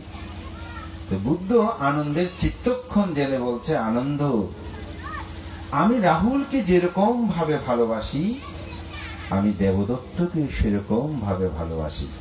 কার সাথে উদাহরণ দিয়েছেন? নিজের পুত্রের সাথে। কি অসাধারণ মৈত্রী বুদ্ধির! এগুলোকে চিন্তা করা যাবে? এগুলোকে চিন্তা করা যাবে? আনন্দের তো চিত্ত বিতর্ক হচ্ছে, বুদ্ধ মনে হয় ইচ্ছাকৃত দেখা দিচ্ছে না। তখন বুদ্ধ তার চিত্তক্ষণ জেনেই বলছে, আনন্দ, তথাগত বুদ্ধ রাহুলকে যেরূপ ভাবে ভালোবাসে, দেবদত্তকে সেরূপ ভাবে ভালোবাসে। এবং ঠিকই তা হয়েছে। এমনই যখন দেবদত্ত পুষ্করিণীতে পা ধুয়ে তিনি প্রবেশ করবেন, যখনই সেখানে মাটিতে পা দিল, বিভক্ত হয়ে মাটি বিভক্ত সে অবিচি নরকে ঢুকে যাচ্ছিল, তখন সে একটা বন্দনা করেছিল। বন্দনাটা কি? ইমেহি আট্টাহি তামাগ্গা পুগ্গালাং দেবাতি দেবাং নারদম্মা সারতিং সমন্ত সক্ষুং কত পুণ্য লক্ষং পানামি বুদ্ধাং শরণাং গতস্মি। আমি বুদ্ধকে যত পণ্ডিত জ্ঞানী বন্দনা করেছে, আমার কাছে খুব অভাব লাগে। দেবদত্ত আসলে কত জ্ঞানের অধিকারী ছিলেন, যদিও জ্ঞানটা সঠিকভাবে তিনি প্রয়োগ করতে পারে নাই। তো সেখানে তিনি বন্দনায় যেটা বলেছেন, ইমেহি আট্টাহি তামাগ্গা পুগ্গালাং দেবাতি দেবাং নারধম্ম সারতিং সমন্ত সক্ষুং কত পুণ্য লক্ষং পানামি বুদ্ধাং শরণাং গতস্মি। অর্থাৎ তিনি যে এই অষ্টপুগ্গল যুক্ত লক্ষণ সম্পূর্ণ দেবাতি দেব নরদের মধ্যে সর্বশ্রেষ্ঠ। দেখেন বুদ্ধকে কি গুণে তিনি মহাগুণান্বিত করেছেন। এই চারটি লাইনে অবাক করার বিষয় না? সামন্ত সাক্ষুং কাতা পুণ্য লক্ষণ, সামন্ত চক্ষু সম্পূর্ণ শত পুণ্য লক্ষণ যুক্ত। কে বলছেন? দেবদত্ত। কি গুণ মহিমা দিয়ে বুদ্ধকে পানামি বুদ্ধাং শরণাং গতস্মি, সেই বুদ্ধকে প্রণাম করে বুদ্ধের শরণ নিয়ে আমি গমন করছি। তো বুদ্ধ সেখানে বলেছিলেন, আনন্দ, এই যে দেবদত্ত বুদ্ধির গুণকীর্তন করে তার শরণ গ্রহণ করেছিলেন, সেজন্য সে মহা অবিচি নরকে গমন করলেও অট্টিষ্য নামক পাচ্ছেকা বুদ্ধ সে একদিন মুক্তি লাভ করবে। ধর্মপ্রাণ প্রিয় উপাসক উপাসিকা বিন্দু, এখানে প্রতীয়মান হয় বুদ্ধের স্মরণের কত মাহাত্ম্যতা, বুদ্ধের স্মরণের কত গভীরতা। এই স্মরণ মানুষের জীবনকে কি প্রদান করে। আমি মাঝে মধ্যে ভাবি, দেবদত্ত এখনো আমাদের চেয়ে শ্রেষ্ঠ। বলতে কেন? কারণ সেই মুক্তি লাভের টাইম পেয়ে গেছে। সে দুঃখ যন্ত্রণা ভোগ করলেও মুক্তি যে লাভ করবে তার ঠিকানা হয়ে গেছে, কিন্তু আমাদের মধ্যে এখনো সেই ঠিকানাটা হয়নি, বা জানি না এটা হয়েছে কিনা। সুতরাং এতে উপমা বা এতে অনুমান করা যায় এই দেবদত্তের জীবন। তাহলে বুদ্ধের স্মরণ এটি আমাদের জীবন। এরকম কি পোষণ করছেন? মৈত্রী পোষণ, উপেক্ষা। তার সমগ্র দোষকে কি করেছেন বুদ্ধ? উপেক্ষা করেছেন। পিতামাতাও আমাদের সমগ্র দোষকে কি করেন? উপেক্ষা করেন, ক্ষমা করেন, ভালোবাসেন। তো অরহৎ যিনি, তিনি এরকমই হয়। অরহৎ কার প্রতি বিদ্বেষ পোষণ করেন, সব ক্ষমা করে দেন। তো বুদ্ধ বলছেন, পূর্ব দেবতা মা বাবা সন্তানের কাছে অরহৎ না হলেও, কিন্তু পূর্ব দেবতা মানে অরহতের পূর্ব কথা। কেন?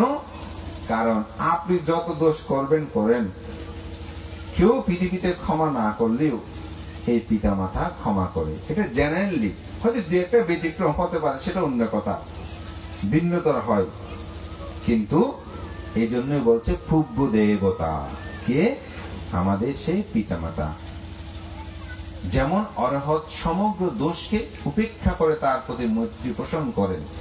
আপনি যত গালি মন্দ করেন, দেখবেন আপনার প্রতি অরহৎ মৈত্রী পোষণ করবে। আপনারা শুধু আমি ভিক্ষুদেরও দেখেছি, যেহেতু আমি দায়িত্বে ছিলাম, আমি এরকম অনেক উদাহরণ আমার জীবনে আছে। ভিক্ষুটাকে অনেক গালি মন্দ করে গিয়ে যখন একটা হাত জোর করে বললাম, আচ্ছা একটু ক্ষমা করে দাও, কিন্তু সাধারণ দায়কের মধ্যে মিলাতে পারেনি, সত্যি কথা।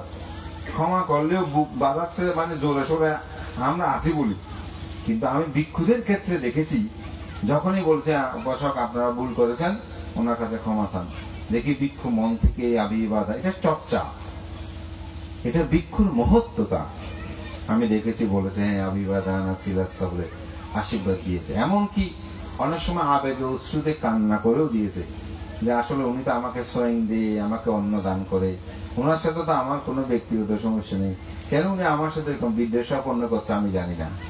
এটি যদি উপেক্ষা গুণ না থাকে, দেবতা গুণ না থাকে, এটি কোনোদিনও সম্ভব হবে না। এই জন্য এই গুণধর্মতা পিতামাতার কাছে বিদ্যমান। আহুনীয়, আমরা সংঘবন্ধনায় বলি না, আহুনীয়, পাহুনীয়, দাক্ষিণীয়। আহুনীয় আহ্বানের যোগ্যতা, পূজার যোগ্য। এই পিতামাতা হচ্ছে কি? পূজার যোগ্য। কোথায় সঙ্গের সাথে পিতামাতাকে তুলনা, বুদ্ধের সাথে যেমন তুলনা করেছেন, ঠিক না? সঙ্গের সাথে কি করেছেন? তুলনা করেছেন। তারা আহুনার যোগ্যতা, তাদেরকে সেবা যত্ন করার, আহ্বান করার, পূজা করার যোগ্য এই পিতামাতা। এই গুণধর্মতা পিতামাতার কাছে বিদ্যমান রয়েছে। ধর্মপ্রান্তি উপাসক উপাসিকা বিন্দু এবং মহাকারণিক তথাগত বুদ্ধ এই পিতামাতা সম্পর্কে অনেক উদাহরণ দিয়েছেন। আধুনিক এই বিজ্ঞান প্রযুক্তির যুগে আমাদের সেই ছেলে মেয়েগুলো আমরা পিতামাতার প্রতি কতটুকু দায়িত্ব কর্তব্য প্রতিপালন করি, এবার সেটাকে প্রশ্ন করুন। বুদ্ধের সময়কালে একজন রাজার নাম আপনারা শুনেছেন, অজাতশত্রু। অজাতশত্রু নাম কেন হলো, তার একটা কারণ আছে। জাত হওয়ার পূর্বে যিনি শত্রু, তাকে বলা হয় কি? অজাতশত্রু। অজাতশত্রু দেবদত্তের ভক্ত ছিল। অজাতশত্রুর পিতা ছিলেন রাজা বিম্বিসার। তো পিতা ছিলেন বুদ্ধ ভক্ত, আর অজাতশত্রু ছিল দেবদত্তের ভক্ত, অর্থাৎ অনুসারী শিষ্য। এখন কোন ক্রমে বুদ্ধকে তিনি পরাস্ত করতে পারছে না। চিন্তা করছে কৌশলে যদি সন্তানকে রাজ দায়িত্ব দেওয়া যায়, তাহলে বুদ্ধ আমার সাথে টিকিয়ে থাকতে পারবে না। তো একদিন অজাতশত্রু যখন গুরুকে পূজা করতে আসছে, অজাতশত্রু একদম মন খারাপ করে বসে আছে দেবদত্ত। তো অজাতশত্রু খাদ্যদ্রব্য দিয়ে বলছে, গুরু আপনার কি হয়েছে? বলছে না তেমন কিছু হয়নি। বলছে না, বলেন না আপনার কি হয়েছে। বলছে আমি তোমার কথা চিন্তা করছি। বলছে আমার কথা কেন? বলছে আমি ভাবছি তুমি তো রাজপুত্র, ঠিক আছে, কিন্তু তুমি তো রাজ্যসুখ ভোগ করতে পারছো না, মানে রাজা হতে পারছো না। তো বলেছে আমি তো আমার বাবা মার একমাত্র পুত্র, আমার বাবা মৃত্যুবরণ করলে আমি তো রাজত্ব লাভ করব, সুতরাং একসময় ভোগ করব। তখন তার বয়স ছিল 16 বছর। সে বলছে কখন, দেবদত্ত বলছে কখন আপনার পিতা মৃত্যুবরণ করবে, কখন আপনি রাজা হবেন, তার পূর্বেই তো আপনি মরে যেতে পারেন, তখন তার রাজত্বের কি ভোগ সুখ, এটা তো আপনি পাবেন না। তো বলছে আমি এখন কি করব? স্বাভাবিকভাবে 16 বছরে তো মিসগেট করে ফেলছে তাকে। তো বলছে তুমি চাইলে রাজধর্ম আছে, নিজের পিতাকে হত্যা করে তো রাজত্ব নিলে কোনো সমস্যা হয় না। তখন সেটা তার মাথায় আসলো। সে একদিন গভীর নিশীথ রাত্রে সে তরবারি হাতে নিয়ে রাজপ্রাসাদে তার পিতার কক্ষে প্রবেশ করলো। একটি নিয়ম আছে, আপনি রাজবাড়ির ভিতরে কিন্তু তরবারি নিয়ে যাওয়া যাবে না। এটা আমি যখন প্রধানমন্ত্রীর সাথে কম্বোডিয়ায় একটি রাষ্ট্রীয় সফরে গিয়েছিলাম, সেটা আমি সেদিন লক্ষ্য করলাম। বাইরে সবার অস্ত্র আছে, কিন্তু ভিতরে যখন প্রবেশ করতে অস্ত্রগুলো জমা দিয়ে এভরিবডি সিকিউরিটি যারা আছে তাদেরও অস্ত্র জমা দিয়ে আপনাকে ভিতরে ঢুকতে হবে। হোটেলের ভিতরে বিশাল হোটেল, পুরো ঘেরা, কিন্তু ওখানে ঢুকতে হলে আপনাকে সেভাবে ঢুকতে হবে। এখন রাজপ্রাসাদে এরকম অস্ত্র নিয়ে কেউ ঢুকার কোনো সুযোগ নেই। যেহেতু সে ঢুকেছে, প্রহরীরা তাকে ধরে ফেলছে। তারপর পিতা উঠে গেছে, দ্রুত, কেন হে পুত্র তুমি অস্ত্র নিয়ে কেন আমার কক্ষে প্রবেশ করছো? তো অনেক সময় আবেগে তো সে বলে ফেলছে, মানে যেহেতু ধরে ফেলছে তাকে, রাজপুত্রকে বন্দি করে ফেলছে, সে বলতেছে আমি তোমাকে হত্যা করার জন্য ঢুকেছি। বলছে কেন? বলছে আমি রাজত্ব চাই। বলছে আমি মারা গেলে তো তুমি রাজত্ব পাবে, কেন আমাকে তুমি হত্যা করতে চাও? বলছে আপনি কখন মরবেন, কখন আমি রাজা হবো, এত আমি সহ্য করতে পারবো না, এতদিন থাকতে পারবো না। বলছে ঠিক আছে, আমি তোমাকে রাজত্ব দিয়ে দিলাম। রাজত্ব পেল, রাজসিংহাসন অভিষিক্ত হলেন। তার কথায় যখন সবকিছু চলে, 16 বছরের একটা ছেলে, সে তো রাজসুখ কি এটা বুঝতে পারতেছে। দেখেন না পৃথিবীর অবস্থাটা কেমন। এখন 16 বছর বয়সে তখন তার কথা সব চলাফেরা করে, সে মনে করতেছে তো আসলেই অসাধারণ রাজসুখ আছে। তখন সে আরো বিবিধ পূজা আর্চা নিয়ে সেই দেবদত্তকে পূজা করতে হবে, যে এটাই আমার আসল গুরু। উনি যদি না দিত তাহলে তো আমি সিংহাসনটা পেতাম না।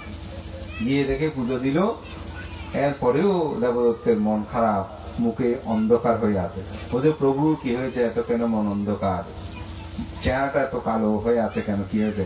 আমি রাজত্ব লাভ করেছি, আপনার তো খুশি হবার কথা। বলে যে হ্যাঁ আপনি রাজত্ব লাভ করেছেন, খুশি হয়েছি, কিন্তু আপনার পিতা তো যে মন্ত্রী মিনিস্টার যাদেরকে নিয়োগ দিয়েছে তারা তো সবাই বহাল আছে, যে কোনো সময় তো আপনার রাজত্ব উল্টিয়ে দিতে পারে। বলছে এখন তো পিতাকে হত্যা করা যাবে না, তখন দেশে বিদ্রোহ হবে, তো সুতরাং এটা তো করা যাবে না। তো বলছে ঠিক আছে, আপনি রাজা ক্ষমতায় যে কোনো কাউকে বিভিন্ন কিছু যদি বন্দি করা যায়, তো পিতাকে বন্দি করলেন। এখানে আরো অনেক কাহিনী আছে, আমি মূল বিষয়টাই বলছি। ইতিমধ্যেই সেই অজাতশত্রু পিতাকে তো বন্দি করে রেখেছে, সে নিজেই সন্তানের পিতা হলো। তখন তার যে অসাধারণ আনন্দ সেটি সে উপলব্ধি করছে।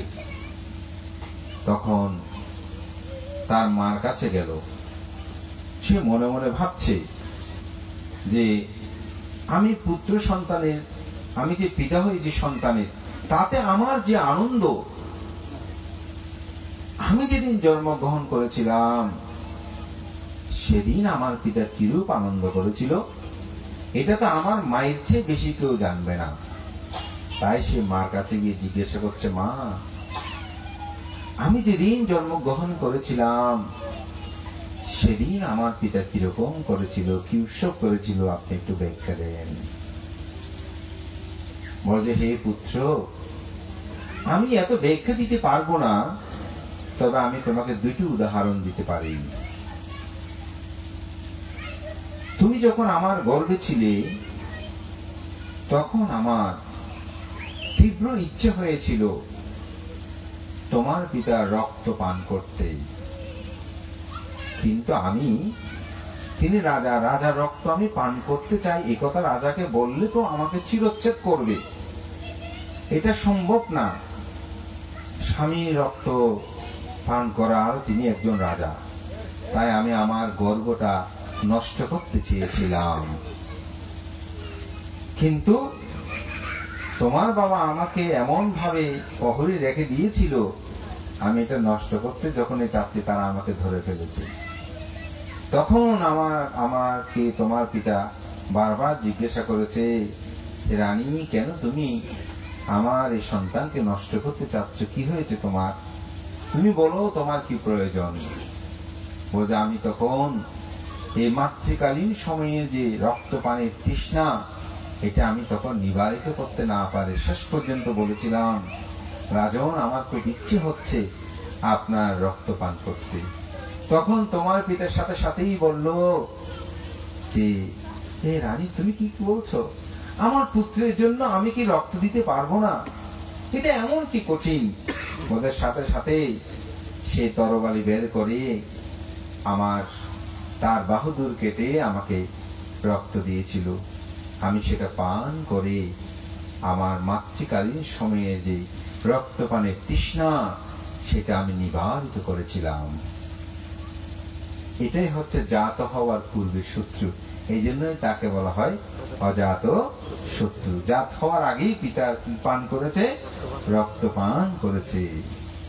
ওজা আরেকটি উদাহরণ দিয়ে পুত্র, আরেকটি কি উদাহরণ? তোমার হাতে, তোমার বয়স যখন 6-7 বছর, তোমার হাতে একটা ফোসকা উঠেছিল, ফোড়া। বলছে অস্ত্রোপচার করলে তো, অপারেশন করলে তুমি কান্নাকাটি করবে ডাক্তার দ্বারা পুঁজগুলো বের করতে। তোমার পিতা মুখ দিয়ে চুচে সুচে সেই পুঁজগুলো বের করে নিয়েছিল। এগুলো পুত্রের বলে, সেগুলো বাইরে ফেলে দেয়নি, সে গিলে সেগুলো খেয়ে ফেলেছিল। এভাবেই তোমার পিতা তোমাকে ভালোবাসত।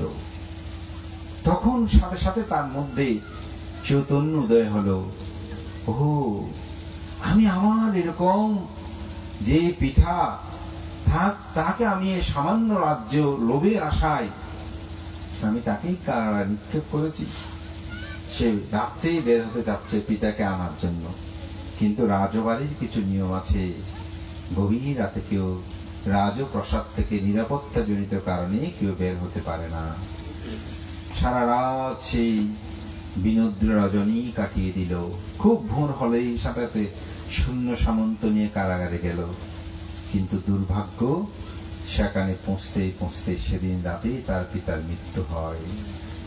এই অনুশোচনা নিয়েই তার জীবনের অজস্র দুঃখে তার রাজপ্রাসাদটা যেন মনে হচ্ছিল একেবারে এটা একটা কারাগার।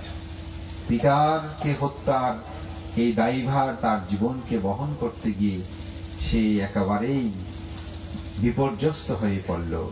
তখন তার একজন সেবক ছিল, আপনার নাম শুনেছেন, যার নাম ছিল জীবক, চিকিৎসক ছিলেন। তো জীবককে বলছে, জীবক তুমি তো আমার দেহের চিকিৎসা করো, কিন্তু আমার মনের চিকিৎসাটা কিভাবে করব? যত সাধু সৎপুরুষ আছে সবাইকে নিয়ে আসো। তো অনেককে আনলো, ওনার প্রশ্নের সমাধান কেউ দিতে পারে না। তো তিনি বলছেন, আপনি আমাকে যে জীবক অম্রকানন দান করেছেন, আমাকে দিয়েছেন, এটা আমি বুদ্ধকে দান করেছি।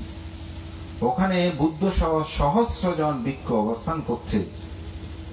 আপনি যদি ওনার সাক্ষাৎ, উনি তো আসবে না, আপনাকে যেতে হবে। আপনি যদি যান, আপনার প্রশ্নের উত্তরগুলো সমাধান সেখানে আপনি পেয়ে যেতে পারেন। বলছে ঠিক আছে। এরকম হয়তো এরকম বিশাল পরিবেন নিয়ে গেল। যখন বিহারের গেটগুলো বললে আপনাকে পাদুকা খুলতে হবে, অস্ত্র শস্ত্র থাকলে এগুলো রেখে যেতে হবে, মাথায় পাকড়ি রাখা যাবে না, এগুলো সব রেখে সৈন্য সামন্ত রেখে প্রবেশ করলেন। কিছু দেওয়ার পর 1000 ভিক্ষু আছে, কিন্তু নীরব নিস্তব্ধ। বলছে জীবক, এখানে 1000 সহস্র ভিক্ষু আছে বললে, কিন্তু কোন শব্দ মহাশব্দ তো পাচ্ছি না। তুমি কি আমাকে শত্রুর হাতে সমর্পণ করতে নিয়ে এসেছো? রাজা তো ভয়। তখন বলছে, রাজন আমার কাছে এমন ওষুধ আছে যেটি আপনার নাগের সম্মুখ দিয়ে একটু হাত বুলিয়ে নিলে আপনি মৃত্যুবরণ করবেন। আপনাকে এখানে এসে তো আপনাকে হত্যা করতে হবে না, আপনি আরো একটু সামনে যান। সামনে গিয়ে দেখতে পেলেন আসলে সহস্র ভিক্ষু সেখানে রয়েছে। কেউ ধ্যান করছে, কেউ সাম্মাজ্জানি কর্ম অর্থাৎ পরিষ্কার কর্ম সম্পাদন করছে, কেউ সংক্রমণ করছে, কেউ ধর্ম কথা কারোর সাথে কেউ ডিবেটিং এটা করছে। এই নিস্তব্ধতা দেখেই অজাতশত্রু মনটা ভরে গেল। বুদ্ধের সাক্ষাতে গেলেন, বুদ্ধকে প্রশ্ন করলেন যে আপনি যে শ্রমণ হয়েছেন, এই শ্রমণের প্রত্যক্ষ কোনো ফল আছে কিনা? তখন বুদ্ধ বলছেন যে প্রত্যক্ষ ফল হচ্ছে, কোন গৃহী যদি মাথা নেড়া করে, বস্ত্র পরিধান করে, প্রাণী হত্যা না করে, চুরি না করে, ব্রহ্মচর্য জীবন প্রতিপালন করে, নাচ গান বাদ্য বাজনা মদ গাঁজাগুলোকে পরিত্যাগ করে চলে, কোন দর্শী যেগুলো আছে এগুলো ব্যাখ্যা করলেন, তখন আপনি তাকে কি করবেন? বলতে আমি তাকে সাথে সাথেই বন্দনা করব, শ্রদ্ধা করব, সম্মান করব, দানাদি কর্ম সম্পাদন করব। বোঝে এটাই হচ্ছে প্রব্রজিতের প্রথম প্রত্যক্ষ ফল। এটি সাময়িক ফল সূত্র যেটা আছে এটি দেশনা করেছেন। এই দেশনা শেষ হওয়ার সাথে সাথেই সেখানে পর্যায়ক্রমে কেউ শ্রোতাপত্তি, কেউ সকিতাগামী, কেউ অনাগামী, কেউ অরহত্য মার্গ জ্ঞান লাভ করলেন। কিন্তু বুদ্ধ যখন অজাতশত্রু সেখান থেকে চলে গেলেন, বুদ্ধ ভিক্ষু সঙ্গদেরকে বললেন, হে ভিক্ষুগণ, যদি অজাতশত্রু পিতৃহত্যা না করত, তাহলে এই বসাতেই তার মধ্যে মার্গ জ্ঞান উৎপন্ন হতো। অর্থাৎ আপনারা যে প্রার্থনা করেছেন দুঃখ থেকে মুক্তি, এই দুঃখ থেকে তিনি মুক্তি লাভ করতেন, কিন্তু পিতৃহত্যার কারণে সেটা সম্ভব হয়নি। তবে এই অজাতশত্রু যেহেতু দীর্ঘ সময় বুদ্ধের শাসনে প্রভূত উন্নতি সাধন করেছেন, তাই অভিজিতে নরকে লৌহকুম্ভ নরকে তার গমনের কথা বুদ্ধ ব্যর্থ করেছিলেন। এটা নিয়ে বিভিন্ন কথা, হয়তো যুক্তি আমি উপমা যাচ্ছি না, আমি শুধু এটুকুই বলছি যে পিতা মাতার প্রতি যেন আমরা অবজ্ঞা অবহেলা না করি। আপনারা মহামগ্গলায়স্তবীরের কথা জানেন। মহামগ্গলায়স্তবীর তিনি বুদ্ধের বাম হস্ত হিসেবে পরিচিত, অগ্রশ্রাবকদের মধ্যে একজন, দুজনের মধ্যে। তার নাম যশ কীর্তি প্রতিপত্তি যখন প্রসারিত হয়, তখন তৎকালীন সময়ে তীর্থঙ্করগণ তারা ডাকাতদেরকে টাকা পয়সা দিয়ে বলে যে ওনার ধর্ম প্রচারে চারিদিকে মানুষ তাকে ভক্ত হয়ে যাচ্ছে, তাকে হত্যা করো। তো তাকে হত্যা করার জন্য গিয়েছিল। যখনই দরজায় বাড়ি দিচ্ছে, তখন তিনি ঋদ্ধিপ্রভাবে সেখান থেকে চলে গেল। দরজা ভেঙে দেখে যে তিনি নাই। তারা মনোভাব তারা উনি ছিল না। এরকম একবার, দুইবার, তিনবার পর্যন্ত তারা আক্রমণ করেছে। চতুর্থবার যখন আক্রমণ করলো, তখন মহামগ্গলায়স্তবীর চিন্তা করছে, কেন আমাকে বারবার তারা আক্রমণ করছে? তখন তিনি তার কর্ম বিপাক বিষয়টা চিন্তা করছে, কি ঘটনা এখানে। তো দেখা গেল অতীত জন্মে তিনি মা বাবার খুব সুবাদ্য পুত্র ছিল। মা বাবা দুজনেই তাকে খুব ভালোবাসত। সেও মা বাবার সেবায় নিজেকে নিযুক্ত রেখেছিল। মা বাবার প্রিয়প্রীতে সে একটা বিয়ে করলো, কিন্তু যাকে বিয়ে করলো সে যক্ষিণী সদৃশ্য নারী। সে কি করেছে, সবসময় মা বাবার বিরুদ্ধে খারাপ বলতে বৃদ্ধ মাথা মাথা এগুলো রাখার দরকার, কি অমুখী সম্মুখী প্রতিষ্ঠ করার, প্রত্যেকদিন মা বাবার বিরুদ্ধে বললে একটা মানুষ। এক সময় তিনিও পাপীর সাথে মিশলে কি হয়, পাপী হয়ে যায়। সেও পাপী হয়ে গেল। শেষে বলছে, এই বৃদ্ধ মা বাবাকে রেখে লাভ কি, ওদেরকে মেরে ফেললে খুব ভালো হবে। তো এখন সে প্রথমে রাজি হয়নি, ওই পাপীর সাথে মিশেতে রাজি হয়ে গেছে। তখন একদিন এসে বলছে, মা বাবা চলো তোমাদেরকে একটু বেড়াতে যাব। তো মা বাবা দুজনে অনেকটা অন্ধ, ঠিক মতো দেখে না। বলছে, বাবা আমরা তো ঠিক মতো দেখি না, তবুও তুমি যখন এতদিন পরে বলতেছো, এমনি তো ভালোভাবে কথা বলে না, আমরা যাব। তো বিকেল বেলা তৎকালীন গরুর গাড়ি এ ধরনের করে গভীর জঙ্গলে নিয়ে গেল। নিয়ে গিয়ে মা বাবাকে বলতেছে যে আমি একটু টয়লেট করে আসি, তোমরা বসো। এরকম করে সেই দূরে গিয়ে বিশাল লাঠি নিয়ে ডাকাত ডাকাত চিৎকার করে, কে? সন্তান নিজেই এসে মা বাবাকে মারতে শুরু করলো। কেন? মেরে ফেলার জন্য। তো মা বাবা দুজনেই পা ধরে ফেলছে। কার? ডাকাত মানে সন্তান। বলছে আমাদেরকে মারলে মারো, কিন্তু আমাদের সন্তান তাকে মারিও না। তখন ছেলের লজ্জা পেয়ে গেছে, চৈতন্যত হয়েছে, ওহো, আমি যে মা বাবাকে ডাকাত বলি আঘাত করছি, সেই মা বাবা আমাকে বলছে, ডাকাতকে বলছে যে আমাকে মারলে মারো, কিন্তু আমার সন্তানকে মারিও না। উপলব্ধি হয় মা বাবা কি। এর থেকে আর বেশি কিছু আমাদের জানা দরকার আছে। তখন সে সাথে সাথে পালিয়ে গেছে আবার, কিন্তু তখন তো মাথাটা ফেলে রক্তাক্ত, মৃত্যু প্রায়। তখন মহামগ্নেশ্বরী ভাবছে এই কর্ম বিপাক আমাকে ভোগ করতে হবে। তখন তিনি আর যায়নি।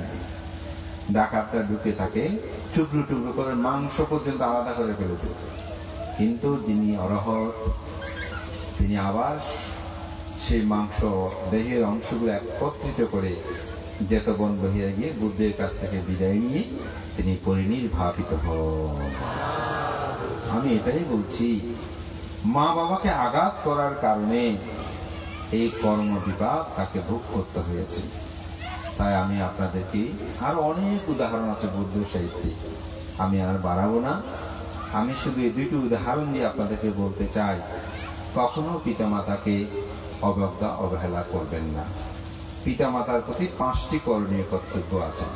প্রথম করণীয় কর্তব্য কি? পিতামাতাকে ভরণ পোষণ করবেন। আপনার যা সামর্থ্য আছে সেটা আপনি মা বাবাকে প্রদান করবেন। আপনার কাছে বেশি কিছু চাইবেন না, একটু শ্রদ্ধা সম্মান বোধ, অবজ্ঞা অবহেলা করুন। বৃদ্ধ হলে অবজ্ঞা অবহেলা করবেন না, সে মা বাবার কথা মান্য করে চলবেন, শ্বশুর শাশুড়িকে করবেন। এটা হচ্ছে প্রথম করণীয় কর্তব্য। দ্বিতীয় করণীয় কর্তব্য কি? নিজের কাজ বাদ দিয়ে আগে মা বাবার কাজগুলো সুসম্পন্ন করা। আমি খুব তাড়ায় আছে, অমুক আছে সমুক আছে, এরকম করবেন না। আগে মা বাবার কাজটা করবেন, সেটা করে বাকিটা আপনার কাজ করবেন। এটা হচ্ছে মা বাবার প্রতি করণীয় কর্তব্য। তৃতীয় হচ্ছে মা বাবার যে সম্পদ আদি আছে এগুলোকে রক্ষণাবেক্ষণ করা। আমি এটা শহরে প্রায় সময় বলি, অনেকে আছে শহরে, ঢাকাতে বা বিভিন্ন জায়গায় যখন একটা ফ্ল্যাট বাড়ি নিয়েছে, বলতে আমার ছেলে মেয়েগুলো তা আসবেন, নিজের বিটাটা পর্যন্ত বিক্রি করে দেবে। এরকম আছে না? এটা কিন্তু পিতা মাতার প্রতি অবজ্ঞা অবহেলা। আপনি নিজে জন্ম নিয়েছেন, আপনার 14 পুরুষ কথার কথা বলে দিন, মানুষের কথার কথা 14 পুরুষের বিটা, এটাও বিক্রি করে দিতে হয়। এগুলো রক্ষা করা, উত্তরাধিকারী, এগুলো রক্ষা করা হচ্ছে কি সন্তানের কর্তব্য কর্ম। তৃতীয় কর্তব্য কর্ম, সেই সন্তান যেন বংশমর্যাদা রক্ষা করে। আপনার বাবা ভালো মানুষ, ডাক্তার, আপনার বাবা কৃষক, কিন্তু সৎ মানুষ, আপনি চোর হলেন। পুত্র আছে না 3 প্রকার, একটা হচ্ছে কি অবজাত পুত্র, অনুজাত পুত্র, না অতিজাত পুত্র। অবজাত নাম, যারা মা বাবার নাম মুখ কাটে বলে না, চোর ডাকাত হলে সবাই ভালো মানুষ কিন্তু ছেলেটা খারাপ হলো, এগুলো অবজাত পুত্র। অনুজাত, পিতামাতা যেরকম তিনিও মোটামুটি সেরকম শীলবান, সেরকম। অতিজাত, পিতামাতা যেন তার চেয়ে আরো বেশি শীলবান, আরো বেশি জ্ঞানবান, আরো বেশি তিনি ধর্মপরায়ণ, এটা হচ্ছে অতিজাত পুত্র। এই বংশ মর্যাদা রক্ষা করে এটাকে বলে। জ্ঞাতিসদের সাথে যোগাযোগ রাখা, বংশ কাজতে গুলো। অনেকে আছে আমার আমি আর কেউ নেই, এরকম আছে না? এখানে আমার একজন পরিচিত বয়সক আছেন, সুনিয়ন বাবু। উনি আমেরিকাতে, আমি ওনার বাড়িতে গিয়েছিলাম। উনি অনেক অর্থবিত্ত সম্পদ, উনি না আসলেও হয়। কিন্তু উনি 2 দিনের টিকিট করে ওনার ভ্রাতা, আমাদের বিখ্যাত একজন বুদ্ধ পণ্ডিত, গতকালকে সেটা অনুষ্ঠান হয়েছে আন্দারমানিকে, যে ডক্টর লোকানন্দ শ্রী মহাতের, উনি ওখানে আমেরিকাতে একটা সম্বোধি বিহার করেছেন শুধু ভাইয়ের প্রতি। ওই জ্ঞাতি ধর্ম বলছি না, এই ভাইয়ের প্রতি শ্রদ্ধা জানাতে 2 দিনের টিকিট করে চলে আসছে। 2 দিনের টিকিট করা যারা যায় তারা বুঝবেন কত টাকা বসে দেখে না। সেখানেও বিশাল অনুষ্ঠান করে, কারো কাছ থেকে কোনো ধরনের ভাইয়ের প্রতি শ্রদ্ধা রেখে ওনারা জ্ঞাতিরা সবাই মিলে সেখানে পূর্ণ করেন। এই জ্ঞাতি ধর্ম এগুলো প্রতিপালন করবেন। আজকেও তিনি এখানে এসেছেন। এই জ্ঞাতি ধর্ম এগুলো ওই বংশক্রম যেটা বলছে এটা রক্ষা করা। চতুর্থ হচ্ছে কি, সেটা হচ্ছে পঞ্চম, সেটি হচ্ছে পিতা মাতা যখন মৃত্যুবরণ করে তখন তাদেরকে দাহ কার্যাদি সম্পাদন করে তাদের উদ্দেশ্যে পুণ্যদান করে, যেটা আপনারা করেন, সাপ্তাহিক ক্রিয়া করেন, নিত্য সভা করেন, পুণ্যদান। এই 5টি করণীয় কর্তব্য হচ্ছে মানুষের জীবনে সন্তানের প্রতি, পিতা মাতার প্রতি সন্তানের করণীয় কর্তব্য। আবার সন্তানের প্রতি 5টি করণীয় আছে, একটা বলবো শুধু, তাদেরকে ধর্ম শিক্ষা প্রদান করা। আপনি প্রত্যাশা করতে হলে বীজ রোপণ করতে হবে না, সন্তানদেরকে শিল্প শিক্ষা দেবেন, অর্থাৎ লেখাপড়া শিক্ষা দেবেন, সেটার সাথে বিনয়ী যে সুশিক্ষিত এই ধর্মীয় শিক্ষাটা একটু দেবেন। সকাল সন্ধ্যা 2 বেলা বন্দনা করবেন, নিজেরা বন্দনা করবেন, তাদেরকে সাথে করে বন্দনা করাবেন, এবং তাদেরকে এটা দাদা, এটা কাকা, এটা জ্যাঠা, তাদেরকে শিক্ষা দেবেন। ছেলে মেয়েদের সামনে আমি সেদিনও দেশনায় বলেছি, স্বামী, তোর বাবা, স্ত্রী, তোর বাবা এমন তেমন, এই সেই বাবা দুর্নাম করবে, বাবা মা দুর্নাম করবে, দুজনে একসাথে ঝগড়া করবে ছেলে মেয়ের সামনে। তো ছেলে মেয়ে এগুলো শিখবে না, অমুক বানতে সেই অমুকেই দুর্নাম করবেন, কাকা যারা যারা আছে ওদের প্রতি বিদ্বেষাপন্ন হবেন। তা আপনার ছেলে কিভাবে আপনাকে শ্রদ্ধা করবে? ছেলেকে টিফিন দিয়েছেন, জিজ্ঞাসা করছে টিফিন খেয়েছো? মা খায়নি। পথে ওই যে স্কুলে যাওয়ার ওখানে একটা গরিব ছেলে ছিল, আমি ওকে খাবারটা দিয়ে দিয়েছি। আপনি পিটতে শুরু করে দিয়েছেন, হ্যাঁ কেন দিয়েছো? আপনি যদি বলেন বাবা খুব ভালো করেছো, তোমার দান হয়েছে, পূর্ণ হয়েছে, ছেলে শিখবি। এখন বলবো যে এটা তো অপচয় হয়েছে, তোমাকে খেতে দিয়েছি, তুমি না খেয়ে অপরকে দিয়ে দিয়েছো কেন? আপনার ছেলে না খেলে কি আপনার তো ঘরের অভাব নাই? আপনি তাকে কৃপণ হওয়ার শিক্ষা দিয়েছেন। কৃপণ হওয়ার শিক্ষা দিলে কি হবে? আপনি যখন বয়োবৃদ্ধ হবেন, এমনি বুড়ো মানুষ মরে যাবে, দেওয়ার দরকার কি? ওই কৃপণ যে আপনারা মনে করেন যে ছেলেকে দান ধর্ম করার শেখায়, যে এগুলো আমাদের জন্য না। আমার প্রত্যক্ষ অনেক অভিজ্ঞতা, আমি সারা রাত বলতে পারবো। একটা বলি, আমি একটা জায়গায় গিয়েছি একজন উপাসককে দেখতে। তো উনি ওনার পুত্র সংখ্যা যা, আমি তার একটু ভিন্ন বলছি, কিছু মনে করবেন না, কারণ বুঝে না যাওয়ার জন্য। তো ওনার 3টে পুত্র আছে, কিন্তু পুত্র সংখ্যাটা আমি ভিন্ন বলছি, কারণ বুঝে যাবে, কারণ লাইফ তো সবাই বলো বান্ধব আমাদের কথাগুলো বলতেছে। 3টে পুত্র আছে। এখন এক পুত্র দেখভাল করতেছে, অনেক টাকা খরচ করলো, বলো যেমন তারও এত টাকা লাগবে। তো আমি লিফটে উঠার সময় একজন আমাকে বলে বানতে, অন্যরা ঠেলাঠেলি করতেছে, আপনি একটু উপদেশ দিয়ে। তো আমি বললাম কেন? বলে যে এরকম টাকা ঠিক মতো একজনে দিচ্ছে, আগ্রহ দিচ্ছে না, বাগাবাগি করতেছে। তো আমি উঠলাম, উপরে দেখে দেখে সূত্রপাঠ করলাম, দেখি 19টা শয্যাশায়ী। একটা পরীক্ষা করতে টাকার সংখ্যাটা আমি ভিন্ন বলছি, ধরেন 55,000 টাকার মতো লাগবে। তো ওনাকে বললাম আপনার বাবার খবর, বলতে বানতে এরকম পরীক্ষা এরকম, কিন্তু ওরও তো এরকম টাকা দিচ্ছে, সব আমি দিচ্ছি। তো আমি আপনার দিলে অসুবিধা কি? বলতে জায়গার ভাগ তো ওরও নেবে, তাহলে আপনাদের জায়গার মূল্য কত হবে?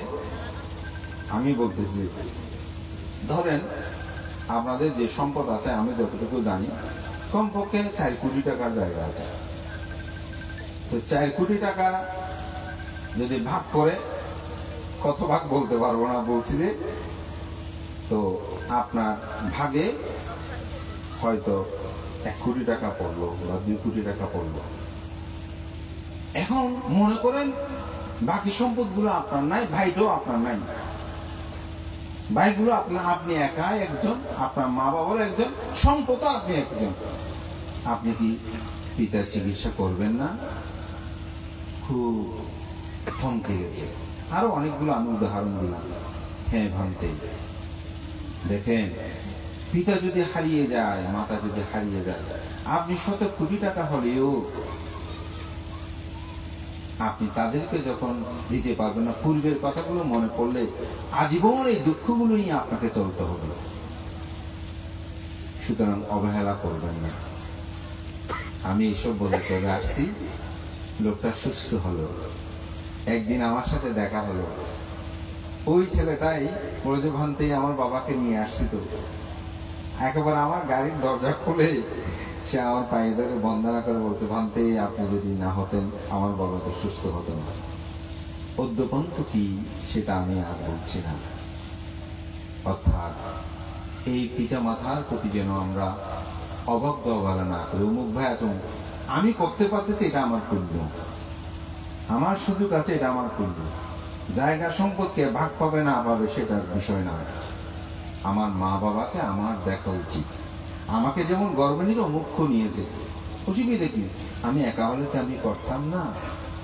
এভাবেই মাতা পিতার প্রতি দায়িত্ব কর্তব্যগুলো প্রতিপালন করবেন। তখন যাদের যেটা প্রয়োজন সেটা করবেন। অফিস আদালত থাকলেও তাদের সাথে প্রতিদিন কথাবার্তা বলবেন। একটা ফোন করবেন, স্ত্রীকে ফোন করতে পারেন, ছেলেকে ফোন করতে পারেন, মেয়েকে ফোন করতে পারেন। আপনার মা কি চায় না আমার সন্তানটা আমাকে ফোন করুক? আমার পিতা, আপনার পিতা কি চায় না আমার পিতা আমাকে ফোন করুক? ঠিক না? সেটি যেন অবজ্ঞা অবহেলা না হয়। দেখবেন ভিক্ষু হয়েও এখনো ভিক্ষুরা পিতা মাতার প্রতি দায়িত্ব কর্তব্য পালন করে। তা আপনি গৃহী হয়ে আপনি কেন করবেন না? আমরা যেন সেই কর্মটা সুসম্পন্ন করি। তা আমার কথা দীর্ঘই করব না। আমি এই 5টি কর্তব্য কর্মের কথা বলছি এবং সেগুলো আপনারা আপনাদের সন্তানগণকে, বিশেষ করে কোনো জন্মদিন, কোনো উৎসব উপলক্ষে এই বলবেন আমাকে নমস্কার করো, আপনারা নিজেরা শিখিয়ে দেবেন। নিজেরা না শেখালে ওরা শিখবে না। যেমন আমার বিহারে আপনারা বড় কেউ গেলে আমাকে বন্দনা করেন, আমি